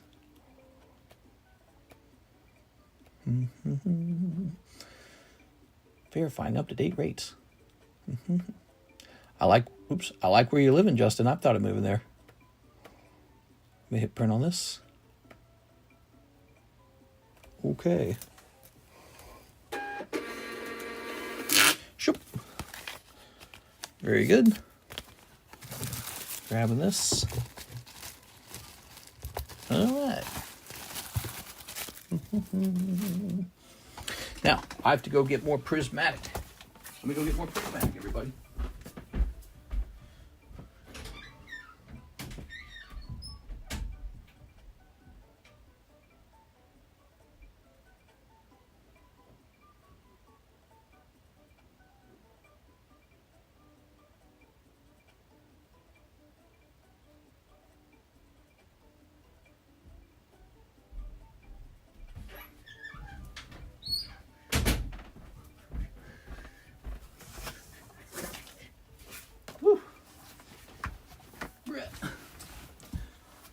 Okay, you want the good news or the bad news? Just the good news. You can skip the bad news. All right, how many packs were these? It was 8. Okay, so we need both of these. Ta-da! I have lots and lots of prismatic ready to go. So if you decide to go any deeper, I'm all ready to help you out. Someone want to join the Snow Hazard Gym Break with me. Gym Break, Snow Hazard Gym Break. Hunter Tipton says he'll jump in if somebody else will too, okay? So he says he'll join it if you join it. I like opening those because we don't see them very often. All right.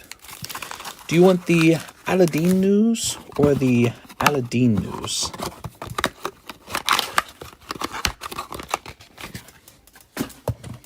Okay, that's 6.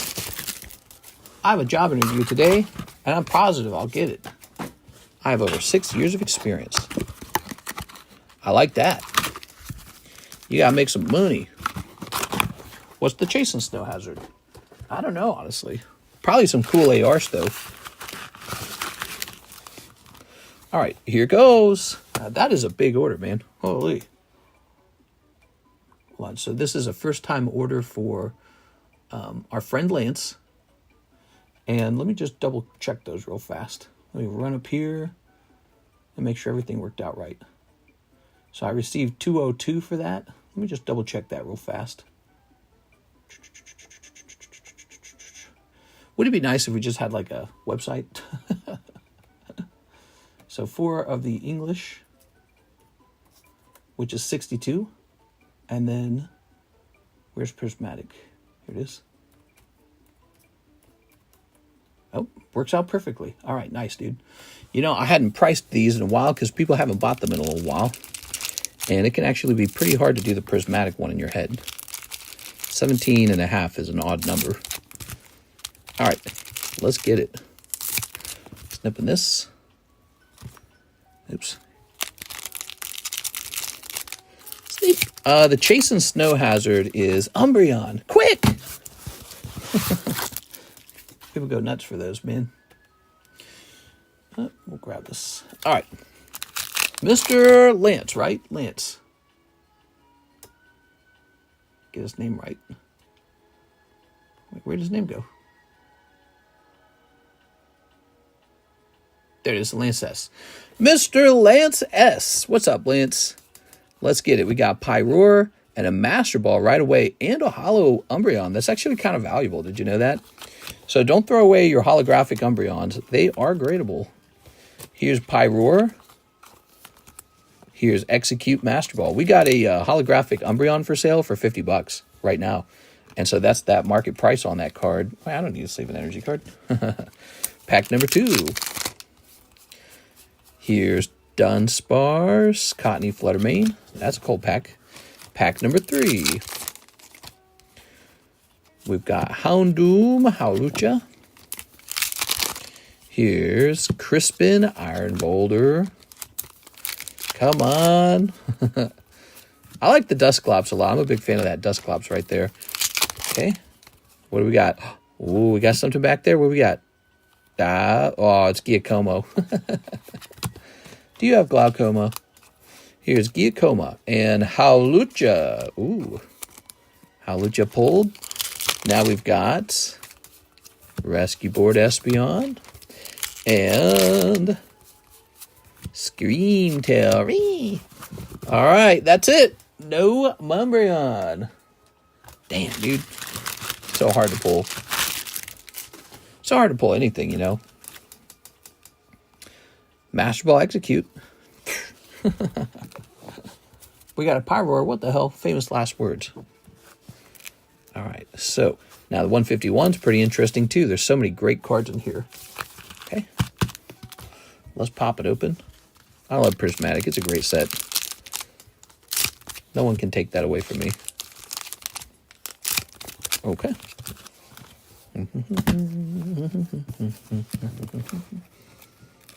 Move that out of there. I'd do it if I had more than 28 in the bank. You do what? Oh, the break. So what's the bad news then?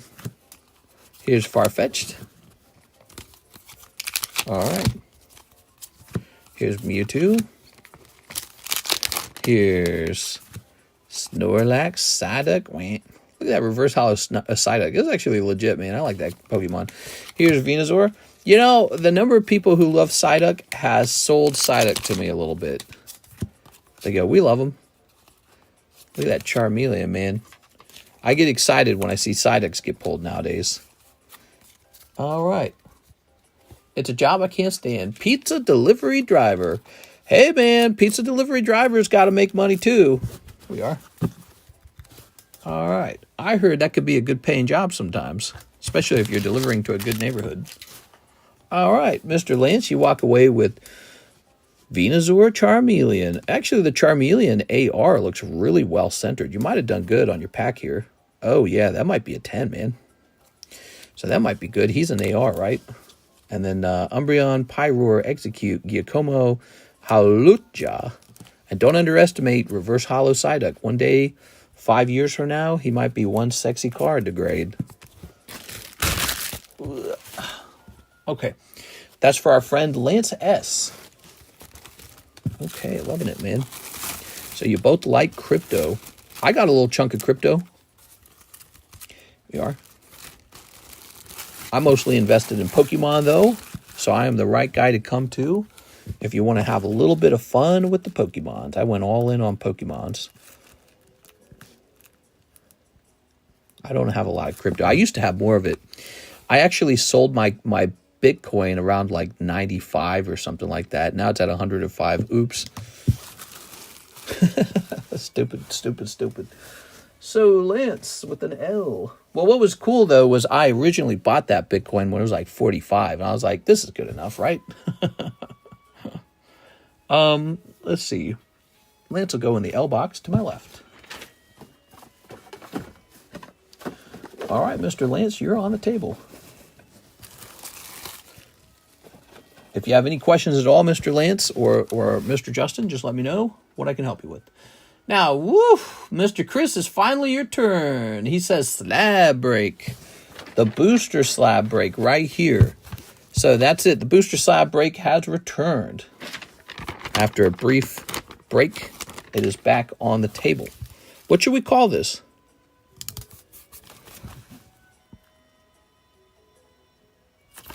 Maybe the BSP, booster slab break? Booster slab break. BSB, not P. BSB? BBS, booster break slab. I work as a fisherman, so I can't complain at all. I get to fish all day. Oh, that's a cool job. Fisherman? Yeah, that's neat, man. I thought about doing a job like that. If I had a fisherman job, I would have those most dangerous jobs where you go fishing for the Alaskan king crab. Something about just a passion for eating crabs makes me want to more interested in fishing for them, which could be absolutely miserable, but just seeing it all, it's like looking at gold. Ooh, look at all those crabs, those delicious, delicious crabs, man. Yeah, I'd do that for a living, even if it was awful. I'd be like, I don't care, we got the crabs now.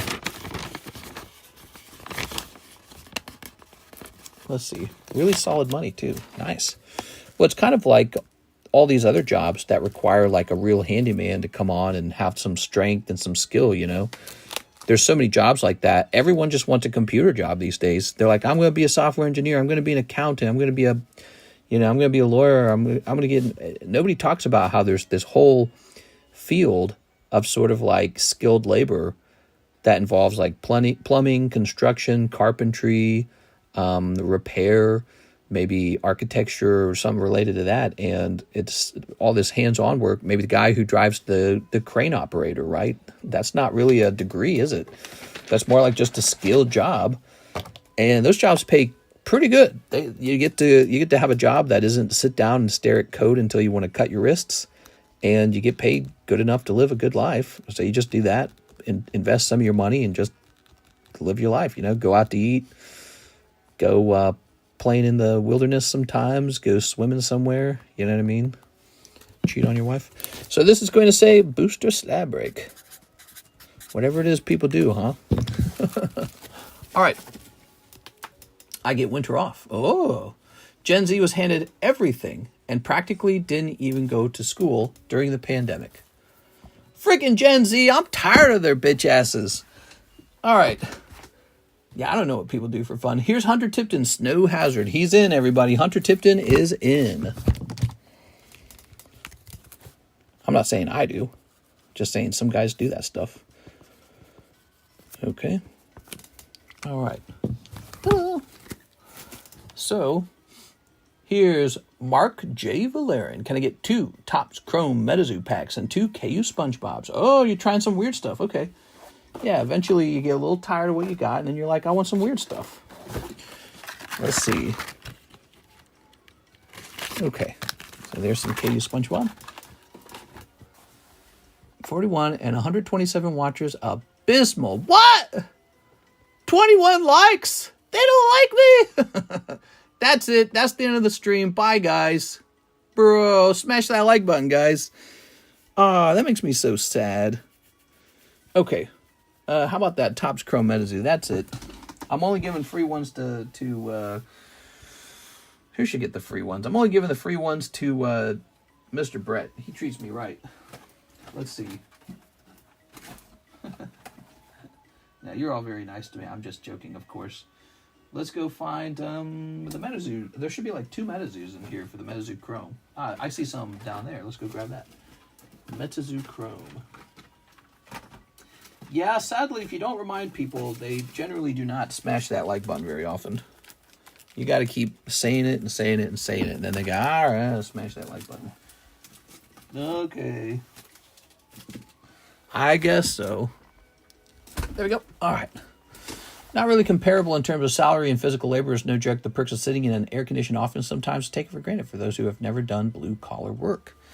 I never did like true blue-collar work, you know, like I never worked on a roof before. I had a pretty crappy job though, and it put a lot of things into perspective. One of the toughest and worst jobs I ever held was working for UPS. UPS, the company that moves boxes all day. And my job was unloading trucks in the middle of the night. I did this while I was in college, and it was the absolute most dog poop job I've ever done. A lot of the guys who were there, you could tell were like guys who had gotten in trouble before, and this was it for them. They, like with the law, right? Because when I was signing up for the job, they didn't drug test me, and they didn't ask anything about my criminal background. They did not care. They're like, can you lift boxes? You're hired. That was it. They wanted, actually, during the hiring process, they had a room, and they're like, show us how you, they had like a technique room. How crazy is that? And so there was like this fake wall of boxes and a fake roller. And he's like, how fast can you pull boxes down? And so I just showed him. He's like, all right, you're hired. That was it. That was it. That was how they did it.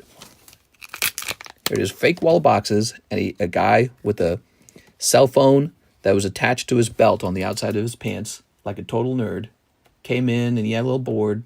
And he's like, all right, we're going to watch you unload this wall of boxes onto the belt.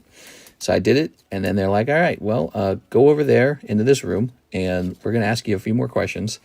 And that was just them saying, all right, do you want this job? I was like, uh-huh. They're like, okay, how old are you? I was like, all right. So, but that was UPS, and that was a brutal, brutal job because you picked up everything. What I was really surprised about, everything gets shipped through UPS. You ever think about that? Like everything in America ever is being shipped through UPS. There's freight shipment. There's like industrial machine parts that weigh 600 pounds. And UPS is just handling that. And they got this huge warehouse with these crazy belts, gigantic motors like the size of a vehicle, dude. These motors are so big. They put them in a big cage, and they're like the size of like a Beetle or something, like a vehicle. And put them in a big metal cage. And the whole factory or the whole warehouse is like 90 degrees permanently because those motors just run the whole time. And what they're doing is they're pulling the industrial belts along.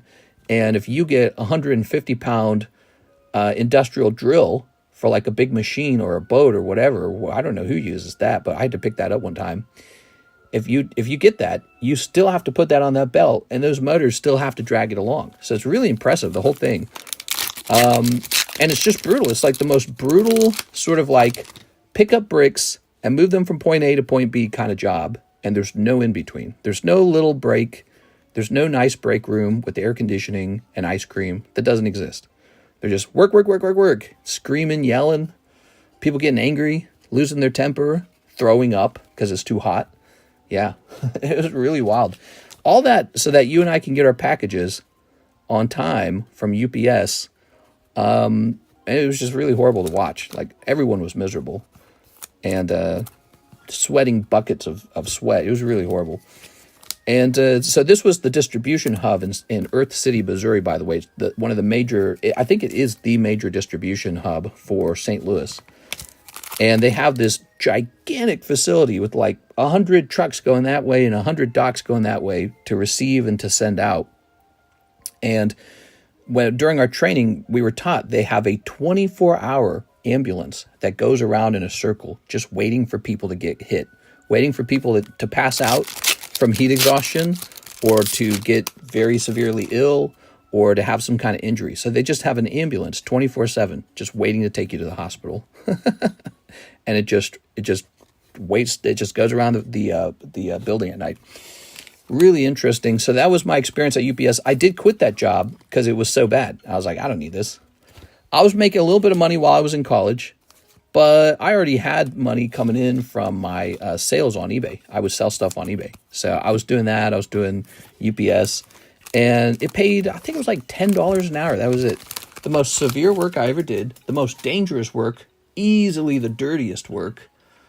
And, I mean, I was building muscle and all that. I felt tougher after doing it for a couple months. I was like, yeah, I'm definitely stronger. But everyone there was super miserable. It was like depression. It was like the most depressing job I'd ever worked. And all I could think is like, these guys don't have any other options in life. That's how they end up here. Well, I actually knew. I talked to one of them. I talked to one of them for a while, and he was actually in trouble for drugs. And so this was the only job he could get because he had no vehicle either. And so what was interesting about this hub, this UPS hub, they had a bus stop built into the hub. So people with no vehicles can be bussed in from St. Louis City, right into Earth City. And so every day there's a whole bunch of people waiting to be bussed back to St. Louis City, and they got no vehicles. So this is it for them. They got a job at UPS. They've been in trouble for drugs, and they got a job at UPS. And so they're just really miserable. So anyways, I never forgot that. It really left a strong impression on me. And that was the worst job I ever worked. There you go. And I quit it after like 4 months maybe. I think I stayed with that job for 4 months, and I said, nah, this ain't worth it. I was like, I make more money on eBay. What am I doing over here? Just wasting time, basically. Here's Omar Patui, 2 Stellar Crown, 2 Obsidian Flames. Did you work during the holidays? I worked, I believe it was like April to like July or something like that. It was getting real blazingly hot. So that was part of the equation too. I was like, I'm not doing this. This is stupid. It was like 110 degrees inside their warehouse. That was it. It was like, it was an oven, dude. Like you would open up the door to the trucks and it was like a furnace blasting hot air at you because the truck had just been sitting outside picking up heat the whole time. So you lift the door open, push, all this hot air comes pouring out into the warehouse, and it's already like 100 degrees in the warehouse. They don't do air conditioning, no way. So yeah, it was awful, dude. It was so awful. $10 an hour. I was like, bro, I could just be working fast food if I wanted. Fast food has air conditioning at least, and it pays almost as much. Just a couple dollars more than fast food to be murdered in a truck, man. All right, let me grab some more obsidian. Oh wait, is the obsidian in here? Is this obsidian? Haha. Thought it was in the other room. It's actually in this room. Never forgot that job. It just felt like it was a bunch of guys who had nothing else they could do in life, and they were trapped, and they were very unhappy, and they did not like taking care of our packages. So every day you guys get packages from UPS and FedEx and USPS, and never forget this. Some of the most gruntiest, worst part of those jobs of transporting boxes is done by young guys who are trapped. That's it. That's how you get your stuff every day. Young guys with good muscles who hate the job. There's absolutely no redeeming quality. Not the pay, not the comfort, not the people you meet, not the places you work. Just horrible. Pick up brick from point A and put it on point B for like 8 hours. And that's why your box shows up every day. Pretty crazy, right? Here we are. All right. So, Mr. Omar, just realized Desert Rivals doesn't have any of those ugly Terra-style cards. Okay, ready? They never have an option. So, Omar's going to pull. He's got Fletchling and Nimble. Oh, here's Dartrix. And here's a little non-hollow Umbreon. Toad's Cruel. All right, no luck in those 4 packs in particular. Sorry about that. Not even one. Ba-doop. I'm sorry, Mr. Omar. Nothing crazy going on there. Let's grab your bag. Oops. Mr. Omar. When I think of UPS, I think of that one South Park episode where they beat up the UPS man with the Bane mask. You should have listened. I can't remember the lines. Now you see, Mr. UPS man. Something like that. Sarah Dusenberry, OP9, Japanese box. You got it, Miss Sarah. Okay, Sarah. Her name is Sarah. She wants the mango. Ta-da.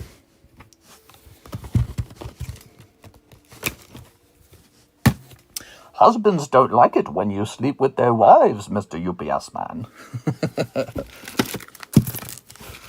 Here's Sylveon, Diglett, Golduck, and Joker. Man, Bane in the Mask had my wife sweating. There you go. What is up with the mask kink? Some girls get a mask kink, apparently. There you go. 6 confirmed it last time we talked about this. It's a real thing, apparently. He was banging all the wives. Okay, you ready?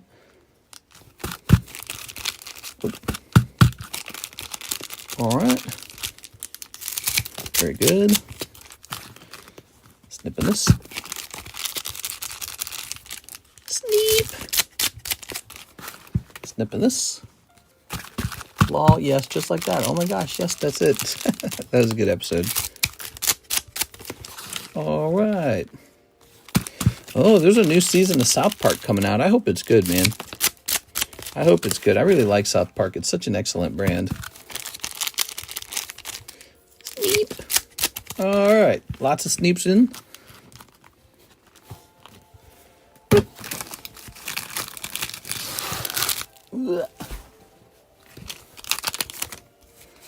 Cold. Oops. Cold. Here's a hollow.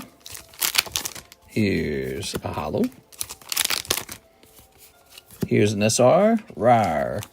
Well, this guy's cool. He wears a jacket, but he doesn't put his arms through the sleeves because it's more like a cape now. Okay. This guy's eating pizza. This guy's got a beard. That guy's like the Magic Man. This guy's a fat pirate type. Probably a bad type. Cold. We've got these. Oh. And this guy here. Rawr. Okay, he's looking good. He's got the red hair. Here's a hollow. Ta-da. Any crazy new news that I didn't hear about? Did anything happen while we were live?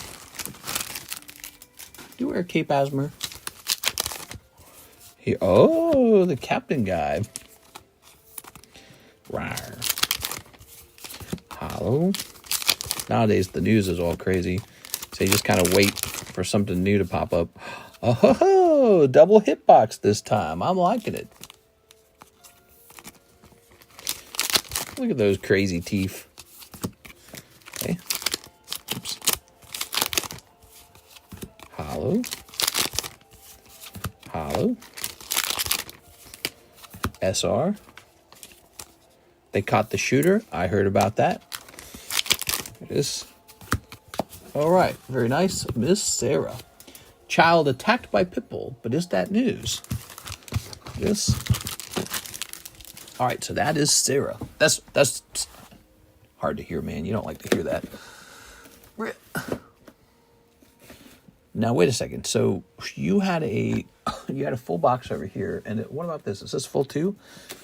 So you get a box over here, and it's pretty full. Sarah, I do declare you are about to have too many cards. Not that that's possible. The plane crash in India was really sad. Oh, yeah. A lot of people passed away.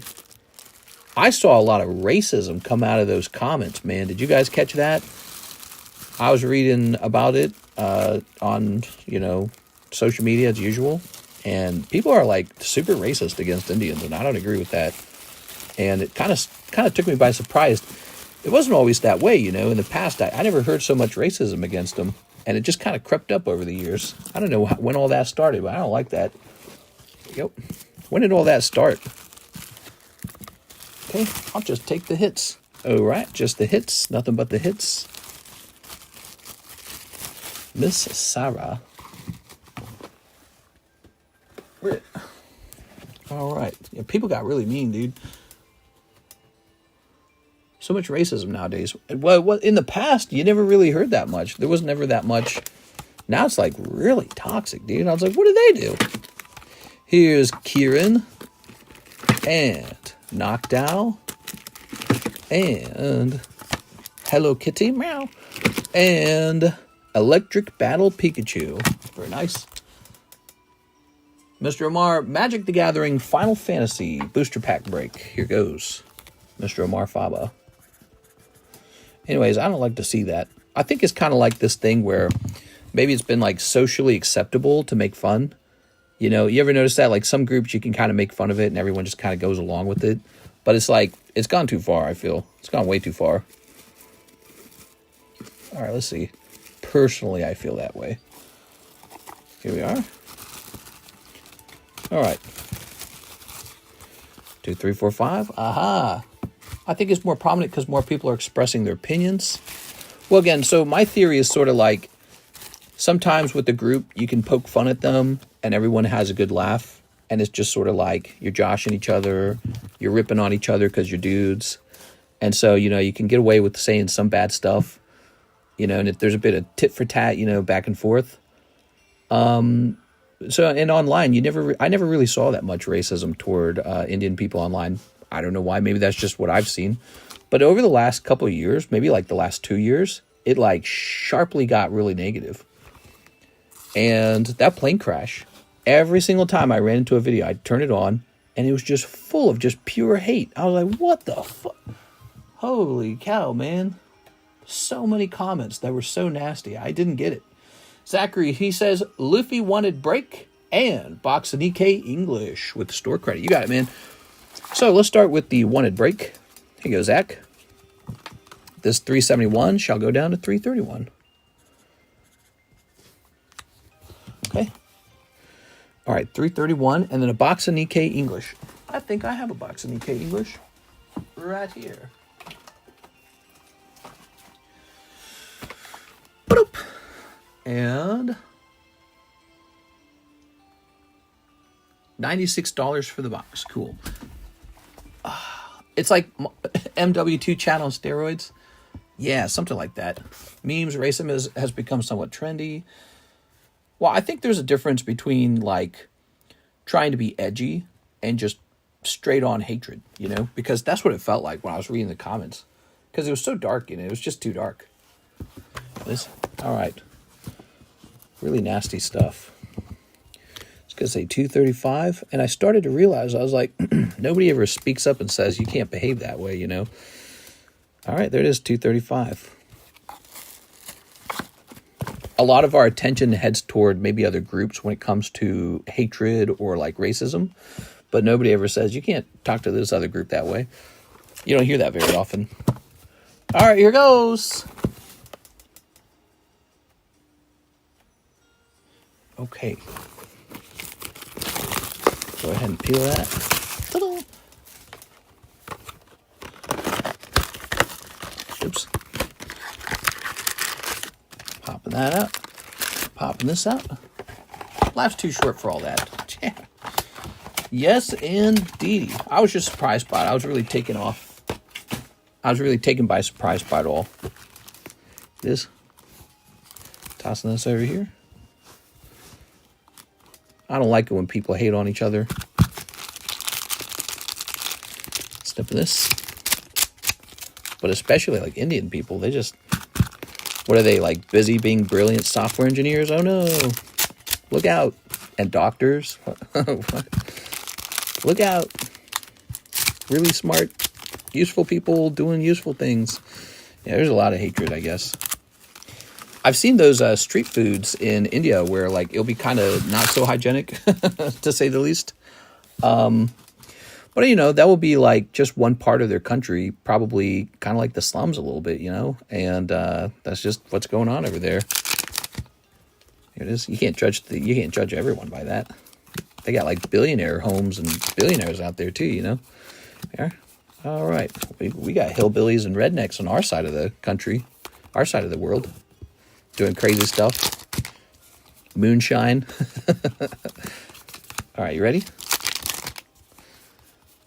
So, yeah, I don't like all that. It makes me upset. I like the stream. It's all right. I'll just stay in the gym break by myself. There's right here, guys. Join that gym break. $45. Hunter Tipton wants to see the outcome. We need one more person. It's risky. It's a $45 buy-in, but you got a chance for a whole box. Either he's missing or you're missing. Here it is. Have you seen the armpit falafel? I've not. Karis tried to make falafels one time. They're sort of like a vegetable bean ball or something, right? Is it like that? And then you fry it, and then you put that into like some tortilla-looking piece of bread. I was not a fan. Although we eat at an Indian restaurant out here that just opened up, and it's really pretty good. They have a buffet, man. You got the Indian buffet. They got like all the tiki masala or whatever, and they got the non-garlic butter bread, and it's not bad at all. Actually, it makes me think of pizza. Yo, that's not a signature. Ah, man. No Siggy in this round. Dang. No Siggy in this round. Mr. Zach, maybe the next round. This. Here it is. And here it is. Boop. It was kind of funny. We went to the Indian restaurant, and there's just one waiter. There's a guy who owns it, clearly, his wife, his daughter who runs the cash register, and then there's a single waiter. I don't know if he's related or not. But it's funny, we were at the restaurant, and he wasn't actually doing a very good job with us. He wasn't filling our water up. They have like these small water cups. They're too small. They should have gone with the larger size so you don't need to be refilled as often. But it's funny because the waiter wouldn't stop flirting with these two girls. So he had these two girls at a table, and he just kept going back to them and talking to them and flirting with them. And he forgot us. I was like, hey! So I was like, come on, dude. Can't be doing that. All right. But the food was good, so it didn't really matter. You got to try Baba Ganoush. Pulled the ice cube last night from Snow Hazard. Nothing left for me to chase. What? Mister, you got any shining slabs from Neo era you might be open to selling? I would be willing to buy Red Label. We have the Shining Celebi. Would you like me to reprice that? The Shining Celebi is not bad. There it is. That one we were selling the other day, weren't we? I don't know where he went. That is for our friend Zachary. Thank you, Zach, for keeping the night fun. Here we are. What about you guys? Do you guys enjoy Indian food? That's Karis's favorite food. This. All right. She's got two favorite foods. She likes Mexican food and she likes Indian food. Those are her two favorites. And then I like seafood. That would probably be number one for me. Just pure steamed seafood. You don't got to add much to it. And then the second one for me would probably be like Asian. Probably, obviously I like sushi a lot. I don't get a lot of fresh, good sushi. I don't. Not anymore. Not in Lake of the Ozarks. See, St. Louis had options. St. Louis had like specialty ramen shops where they do the pressure cooking, make the bone broth and all that. They don't have anything like that out here. It's so sad. It's kind of sad, dude. Yeah, actually, Kirsten and I talked about a potential strategy to just stay in Missouri, buy a house in St. Louis, and actually use these lake houses the way they were intended as summertime vacation houses. That's what you're supposed to do. That's what everyone out here does. They just come down for the summer. They don't live here. So that's a potential option too. Just move back to St. Louis. That option's only on the table because it would make Karis close to her old friends. She's got an old friend that she talks to every day. She's living in St. Louis right now. And also she'd be close enough to kind of help her aging parents. So it's a real option. It could happen. I don't prefer that. I prefer to go abroad, try a new state, especially one with no taxes on the income tax. Okay, there it is. Let's see. Oh, wait. Hawaiian, you joined? Yes, I joined. Nice. I saw one on the market, so if you would want to rebuy it, it would not be hard. Oh, okay. So, but did you say Shining Celebi is nice? Do you have Shining Steelix? I do not. I do not have Shining Steelix. Actually, somebody else got the Shining Steelix from me. Is that the one you prefer?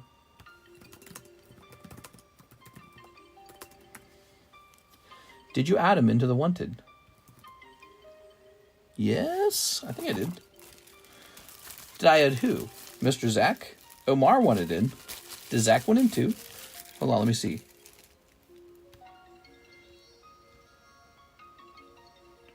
Oh, yeah. Okay, you're right. I didn't. I got to add him. Okay, give me one moment. We're going to fix that. No, you beat me. I forgot what it was, though. Okay, hold on.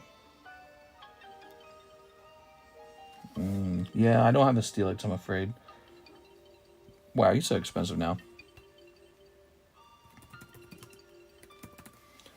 Let's have a quick look at Celebi. 0. There's 0 of them.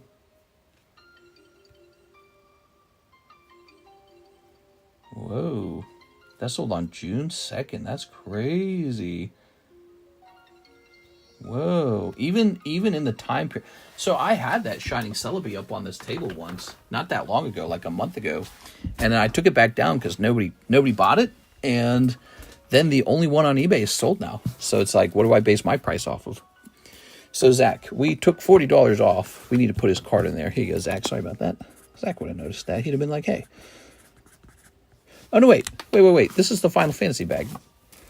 This is the Final Fantasy bag. Where's the wanted bag? Here it is, wanted. Haha. Okay. Here you go. Thank you, Mr. Zach. Okay.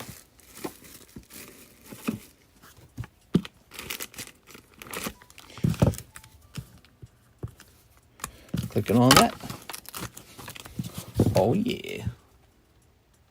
Oh, do I see the light coming up outside? 5:07 a.m. Wow. Wow, time really flies, guys. Eric Rodriguez, 4 Nintendo game packs. You like those? They're pretty fun, right? We opened a couple of those. Not a couple. We opened like 36 of them there. And now you're buying some. I don't blame you. They're pretty fun. All right. I have so many of these, and I don't need to have so many of them. All right. Mario. Boop. Steelix first edition sitting on eBay for $32. I would figure around here, but it is up to you. I'm afraid I don't have a... That one looks kind of blurry. I'm afraid I don't have a spare one. And if I bought that one off eBay, it would... I would then pay an eBay tax. I'd pay a fee. And then when I sell it to you, there'll be at least a PayPal fee, I imagine, right? You'll probably be paying on PayPal. That's like 3.5%. So PayPal will charge me 3.5% for the entire whatever I paid on eBay, right? And then on top of that, I would only be interested in selling it to you if there was a profit involved. If it was break even, then it's sort of like all this risk that you're taking. You're wrapping up all your capital for a long time, right? Like even a bank wouldn't do that. Bank would say, oh, you want a $3,200 loan from us? 15%. So bank would want 15% if you borrowed that money. And it would be higher than $3,200 after all those fees are calculated. See? So it's tricky, isn't it? It's always tricky. And then the risk is that you don't pay it back. That's the risk. The risk is you go, you know what? That was a really big slab, and it turned out I can't really afford that right now because I decided I can get a better deal on this card over here, or I had a change in healthcare status, or my car needs a big repair, or something like that, you know. So there's a risk that I just have the slab now, and you don't pay it. Here it is. So that's all the thinking that goes into those red label purchases. It's not super duper easy. And then the worst nightmare, the card goes down in price. The market is at a peak, and I'm buying a red label card at the peak, and then the market slides by 10%, and now it's just this terrible investment, quote unquote. Okay, that's for our friend Eric Rodriguez. Let's go find your bag, Eric. Here's a new break, by the way, guys. This booster slab break. One spot is in. It's really cool. Eric Rodriguez. How's it going, Mr. Eric? Eddie Berto? Eric, you didn't need a new bag. You don't have a box, do you? I don't see a box.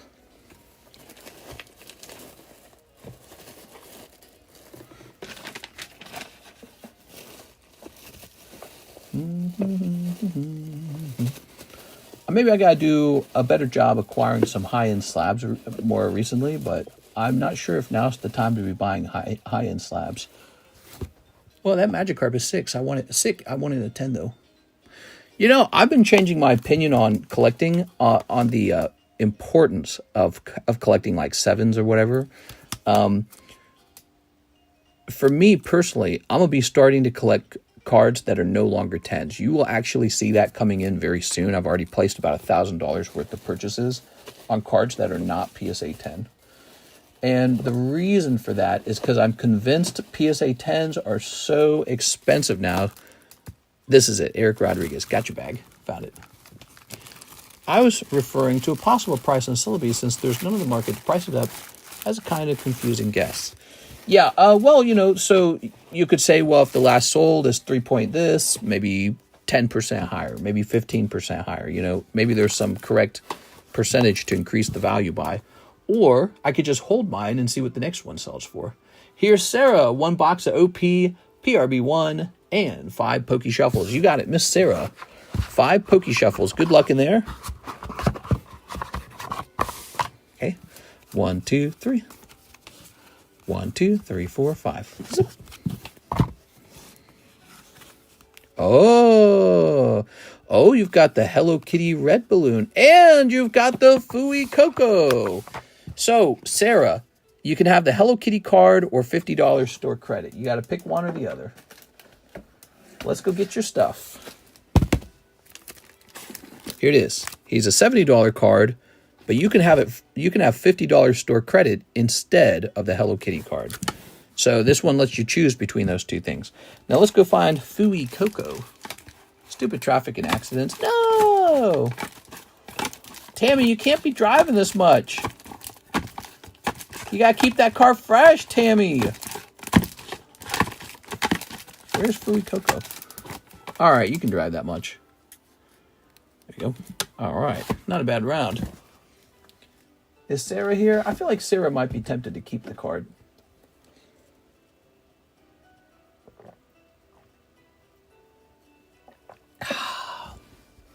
Okay. Whoa, 2 for 1. Nice. Yes. Drill, the Hello Kitty. So, I think she's here. Sarah Dawson. May I keep the card? Yes. Good for you. So that is yours now.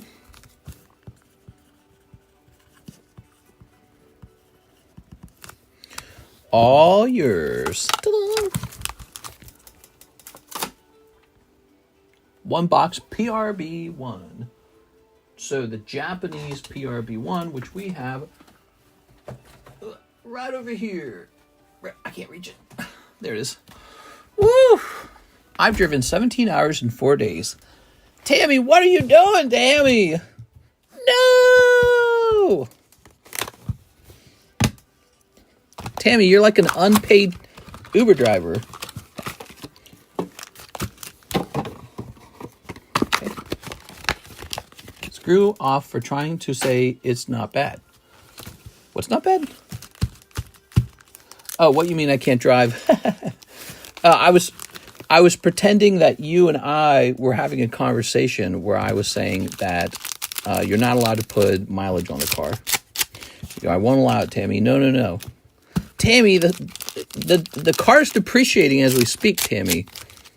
Here it is. Can't be doing this, Tammy. Step in this. What are you, like some kind of enjoyer of things? You are. All right. Oh, not you. Oh, you're talking to Corn Rules. Maybe Tammy can't drive. What? Straight to the gallows? Straight to the what do we do with somebody when they're being naughty? Here's all right. This all right. Well, everyone knows men can't drive. There you go. All right. Ta-da. Gallows. Okay, maybe Gallows was right. How and who gifted me a membership? I'm not sure. I'm not sure who gifted you a membership, but they're being pretty nice. Everyone knows men can't drive. There you go. That's might be actually true a little bit. I think young men get the most accidents of any group, right? Young men actually get the most accidents. That's why insurance is highest for men, not for women. Here's... All right, let's see. Oh, very nice. Straight to the Shadow Realm. We race and drift like in Tokyo Drift. Okay. And I did a lot of driving around for Coca-Cola, hundreds of hours probably. And what I experienced was nobody drove worse, nobody, than a mom in an SUV on her cell phone with kids in the car. Nobody drove more selfishly or dangerously than that person. They're in a big SUV. They think they're untouchable. They're distracted on the phone. And then they got kids in the back. I saw that multiple times. Constant near car wrecks with them. Constant. And the second worst was either teenager or old person. I want to say teenager. See, old people have a problem where they don't react very fast. They drive way too slow, which causes dangerous situations where people want to speed around them. And they leave their blinker on. That's a real thing. They really do that. So, but the problem is young people drive with their cell phone in one hand and they're like playing Bejeweled or whatever they play while they're driving on the highway at 70 miles an hour. So it definitely has to go to the distracted teen driver. Number one is mom on cell phone with babies in the back. Number two, distracted teen driver with the cell phone in hand. Number three, old person. And then in general, another dangerous group, and this is just my, particular experiences. What do they call that? What's the word I'm looking for? When you have private experiences, but it's not a statistical data thing. Anecdotal.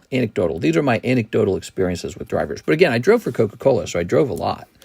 And those are my anecdotal experiences. Those are the groups that made me most nervous. There was a last group, and they were business people, and they were late for work. You could tell they were late. You could tell they were driving as fast as possible.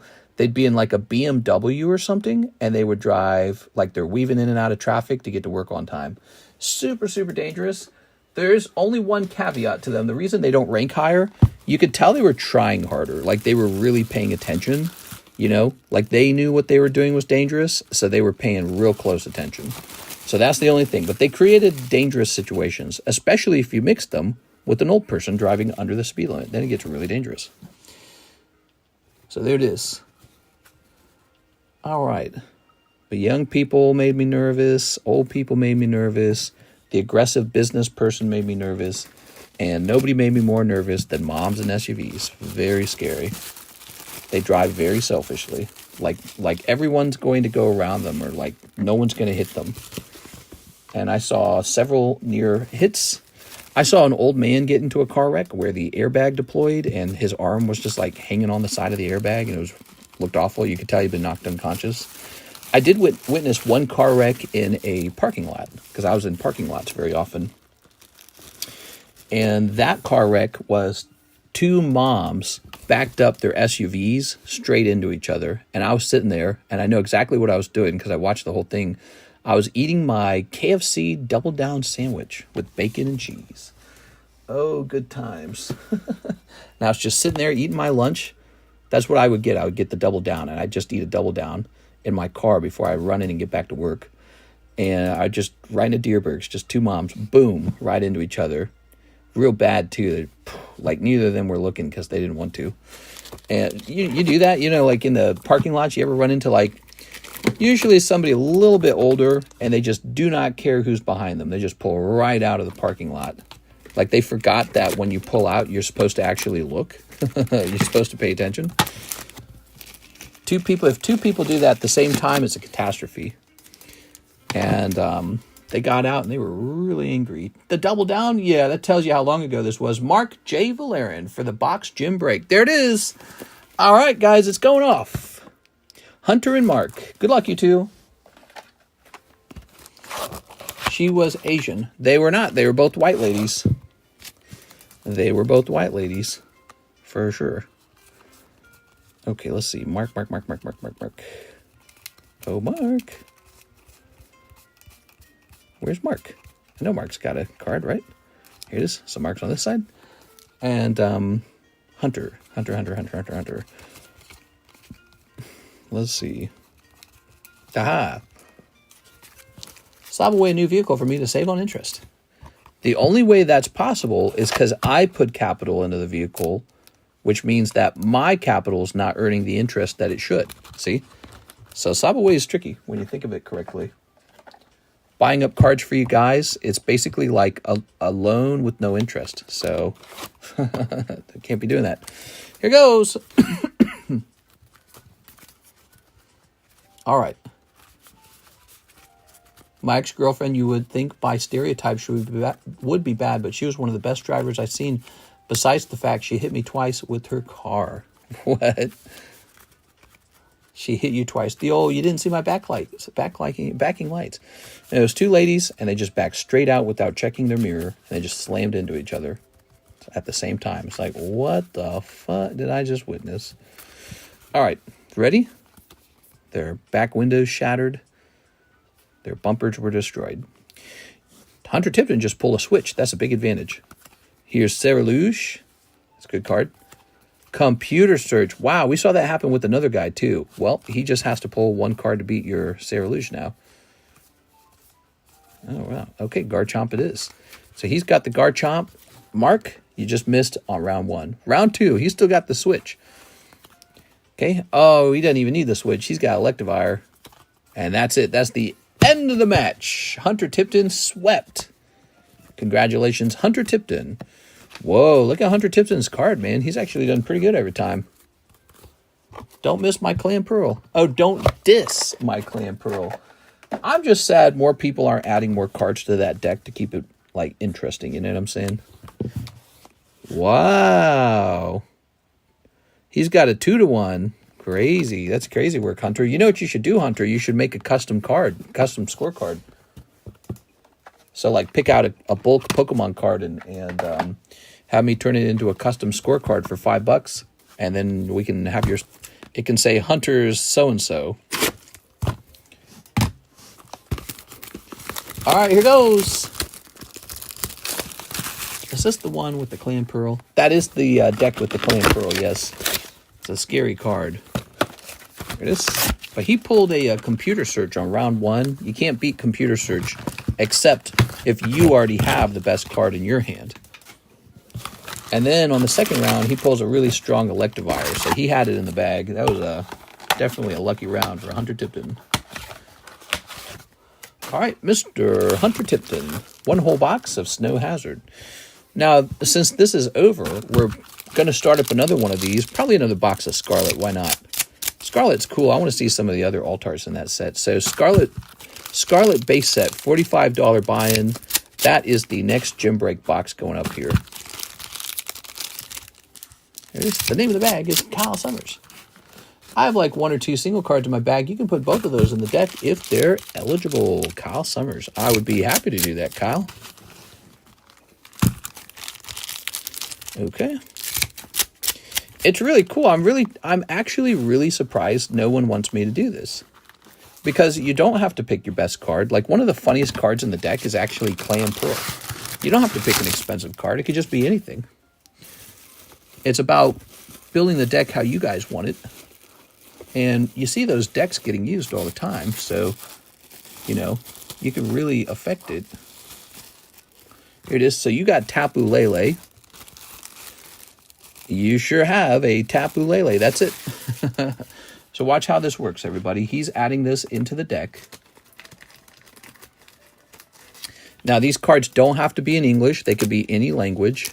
All we have to be able to see is the HP. All right, and that's totally allowed. You can add nothing more than a holographic card to the deck. Now, the best part, we write Kyle Summers down here. Okay. There it is. So Tapu Lele's going in.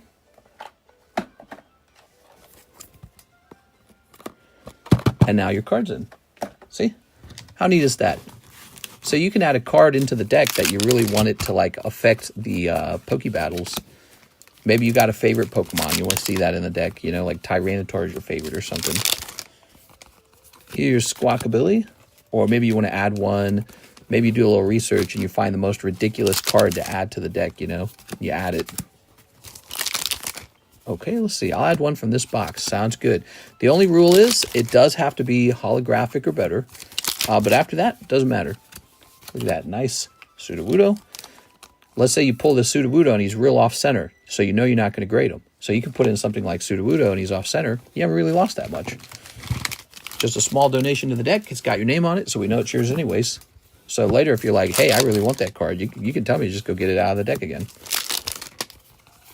Cold one. Here's Nobominable. Cold. Cold. Cold. It's all about what you want to see in the deck when people are actually having their little battles. Here's a Chen Pao. Here's a cold one. Cold. Cold. Ha ha! Look at that. That's a nice thing to pull. Hey, Hunter, you're doing pretty good on these gym breaks, man. You're like ahead. All right, you're ahead and you pull this lovely guy. So if you... Ooh, look at that tumbleweed. That's the hit. I think it might be. Nice pull, man. Here's Slow King. Rawr. So this guy's interesting. He's a real high HP one, right? Okay, here's Excalibur, Baxcalibur, Slay King, Slay! Behind the ice cube. Oh, yes, of course. Behind the ice cube, of course. Hard to, whoa, man, it's getting light outside, guys. No more orders, no more orders. The nighttime stream is out of time. It's funny how many late night orders we're getting. We're getting a ton of like orders right at the end. The beginning of the stream was so slow. I guess the people who really came in and showed some love. Oh, Baxcalibur in this box too. What the hell? That's bitchin', man. Oh, look at this. I like that one. The Mimikyu is nice looking. So, you know, just having a Mimikyu in there, it makes the deck feel a certain way, right? So I think it's aesthetic. Or maybe you like to add the strongest possible Pokemon, you know, like the one with the most HP. So it's up to you. What's Celebi, Chris? Good way to end it. Can you add the Rabaska? Yes. So there he is. He's 70 HP. You can add more than one, too, by the way. There's no like, oh, you only get one card kind of limit. That doesn't exist. What does happen, though, once the deck is completely filled, I may allow people to bump your card out and replace it with a fancier card, if people so wish to do that, until the deck is all pimped out. Okay, Robska going into deck number 2. Especially people like you who participate in the breaks, I imagine you want to add some fun variety to here. So 70 HP, that will beat the Clamperl if Clamperl pops out. I don't think it ties with anything. Squovit ties. There it is. Doesn't tie with anything, so that's a very interesting card. Let's pop this in here again. Also, having a couple extra Pokemon in there won't hurt because it'll make it so we don't pull those trainers quite as often. I feel like the Rabska and Clamperl are going to screw over some people. Hawaii and we are fighting for a good box. There we go. Whew. Wow, that's a crazy looking artwork, isn't it? I don't know what to think of that. Chen Pao's okay. I think the only downside to Chen Pao is, you know, he's one of those new Pokemon. People don't go as crazy for those. He's new. Definitely the only of those legendaries that actually kind of looks like a Pokemon, right? Like, what the hell is the deer with the thing on his head and the ugly snail? Oh, and the fish. It's like, we already got a lot of fishes. Like, we got Goldeen, we got Magikarp. If you're going to make a legendary fish. Hunter Tipton, did you need a new bag? He needed a new bag, huh? Let's get that music running. The stream is so quiet without the music. It really is. All right. Okay. So Hunter Tipton. So we have another box like that one immediately ready. Grab this real fast. Put some bulk on the front there. Mr. doesn't go off of last sold, so he's waiting for another to sell for more to gauge his price. Are we talking about Celebes? Well, if there's none on the market, that's not a bad situation for me to sell. I can just make up a price. But I don't really know what that price should be. That's the thing. And that's only if I want to sell it. So what's interesting also, I may not want to sell it. I may want to see what the next one sells for to see if it goes higher. Because we're in a time period for that card now where there's none available. and one could go into auction and it could get bid up really high because people perceive it as this card that's really changing. Or not. Maybe it goes down. Who knows? Omar says, I want into the wanted break. You got it, Mr. Omar. Batu E. Into the wanted break. Thank you so much.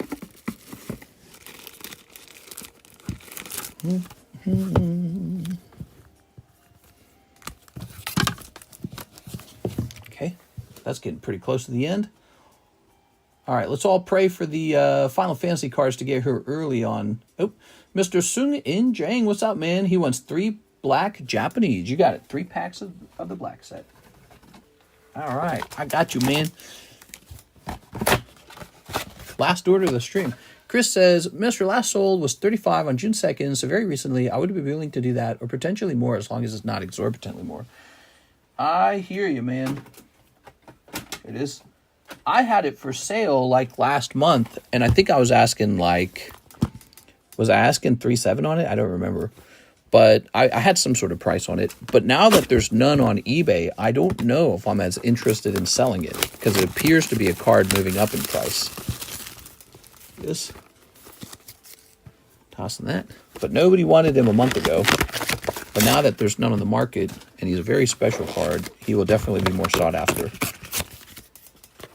All right, 1 and 2. Pop this over here. I don't know if I'm going to regret selling them to you today at that price. That's the problem. And they're definitely not printing more of those, and they're super rare. And every time I let go of like some great big card, later on I feel it and I go, why did I do that? Here's Superior. Ooh. All right. Oops. And here's this guy. Rare. Just let me know. I would be willing to do 3.7 or more if you really like them. Here it is. I need to have some sort of motivation to sell them. I'm feeling it less now. I'm actually feeling less motivated because there's none on the market. Here it is. Oh, Victini doing the peace sign. There you go, Mr. Sung In Jang. Not a bad round, huh? Can I add 3 more? 6 in total. Yeah, you can send in for 3 more. I'd do it right now, though. Okay, let me see if I have any eBay labels to print. What a great stream tonight. I felt like tonight's stream was very nice. Mr. Brett treating us right, man. Really treating us right. Purchase a label for this.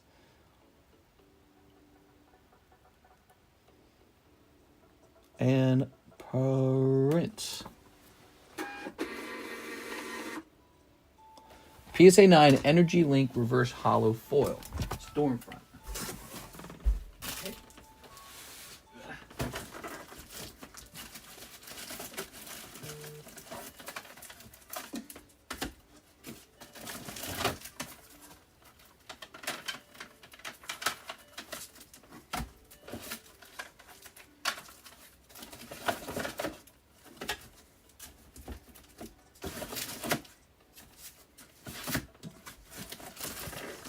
This over here now. I'm going to show you guys one that you might find fascinating. This just sold for $45. Check this out. Energy Link from Stormfront.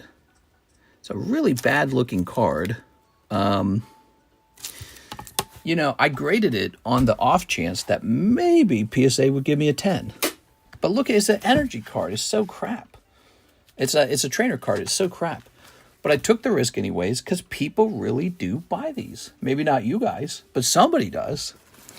People really do buy these cards. They really buy the holographic trainers. And I say that all the time. So if you ever pull a trainer card from your booster pack, don't cry about it yet. If it could grade 10, it could still be worth a lot. Mine got a 9. So I'm going to get $45, probably like $30 in the end. That'll mostly pay for the grading. But hey, at least the grading's paid for. So maybe ultimately it was kind of worth that experiment, that test, you know, testing for a 10. All right. Man. Let's see. So, you're wanting 3 more packs of Pokemon Black? You got it. Oh, yeah. Thanks for stopping in, Mr. Soon in James. Snipping this. Yeah, I wish I had a lot more vintage to sell you guys. I sincerely don't. Maybe I need to put a focus on acquiring some vintage cards that I'm only acquiring so that I can repost here on a table. Look at that Pidove. It's Pidove, right? That's a really cute artwork. And Drillbur. Very nice. How could you put Chen Pao and Frigabacks? I pulled in a heart sleeve for... Oh, could you put Frigabacks? So there's a $1 fee per top loader, okay? If you'd like to do that. That's because they're definitely not free, okay? When you pull a really big, expensive hit, I put them in the top loader for free. Back in the day, we didn't do that at all. All cards just went straight into the bag. Even if you pulled like Dragonite, it just went straight into the bag like this. And that's because that's just how I store cards. Here's a fun fact. I don't store any of my own cards in top loaders at all, ever. I always, like, here's a bag of cards. I guess this is my bag. I don't know why. They'll all be stored like this. Even valuable vintage cards will be stored exactly like this. Sometimes worse than this. Sometimes they just go in a little box. But I never do top loaders. Just a big waste of money. You don't need them. Just don't let kids play with them. Don't worry. That's not going to happen. And don't throw them. Don't, like, drop them, which I don't. So all those things are good. And then you just treat them real nice. You put them in the box they belong, and then you don't touch them. But so we added top loaders because I feel like the audience perceives that that's some sort of premium good thing. That's the only reason we added it. And the rule is to get a top loader for free, your pull has to be pretty valuable. I'm assuming the Chen Pao's not over like $200. Here it is. That's why I always get 8 9s. Nah. All right. Very nice. So we're going to hit refresh. Hit refresh over here. All right, guys. That's going to be the end of the stream. I had a great Sunday night stream with you all. It's 5:38 in the morning. Thanks for hanging out. I'll be back for the Monday stream. Oh, no, Monday. Not the Monday. We do have this box break going on, and there are 2 people in here. The wanted posters move in. The Final Fantasy break is moving. Somebody jumped into here. This is the brand new break. Booster pack break. Booster slab break. BSB. 41 and 14. Okay, guys. I had a lot of fun. See you later. Have a nice night. Man, hot in here, man.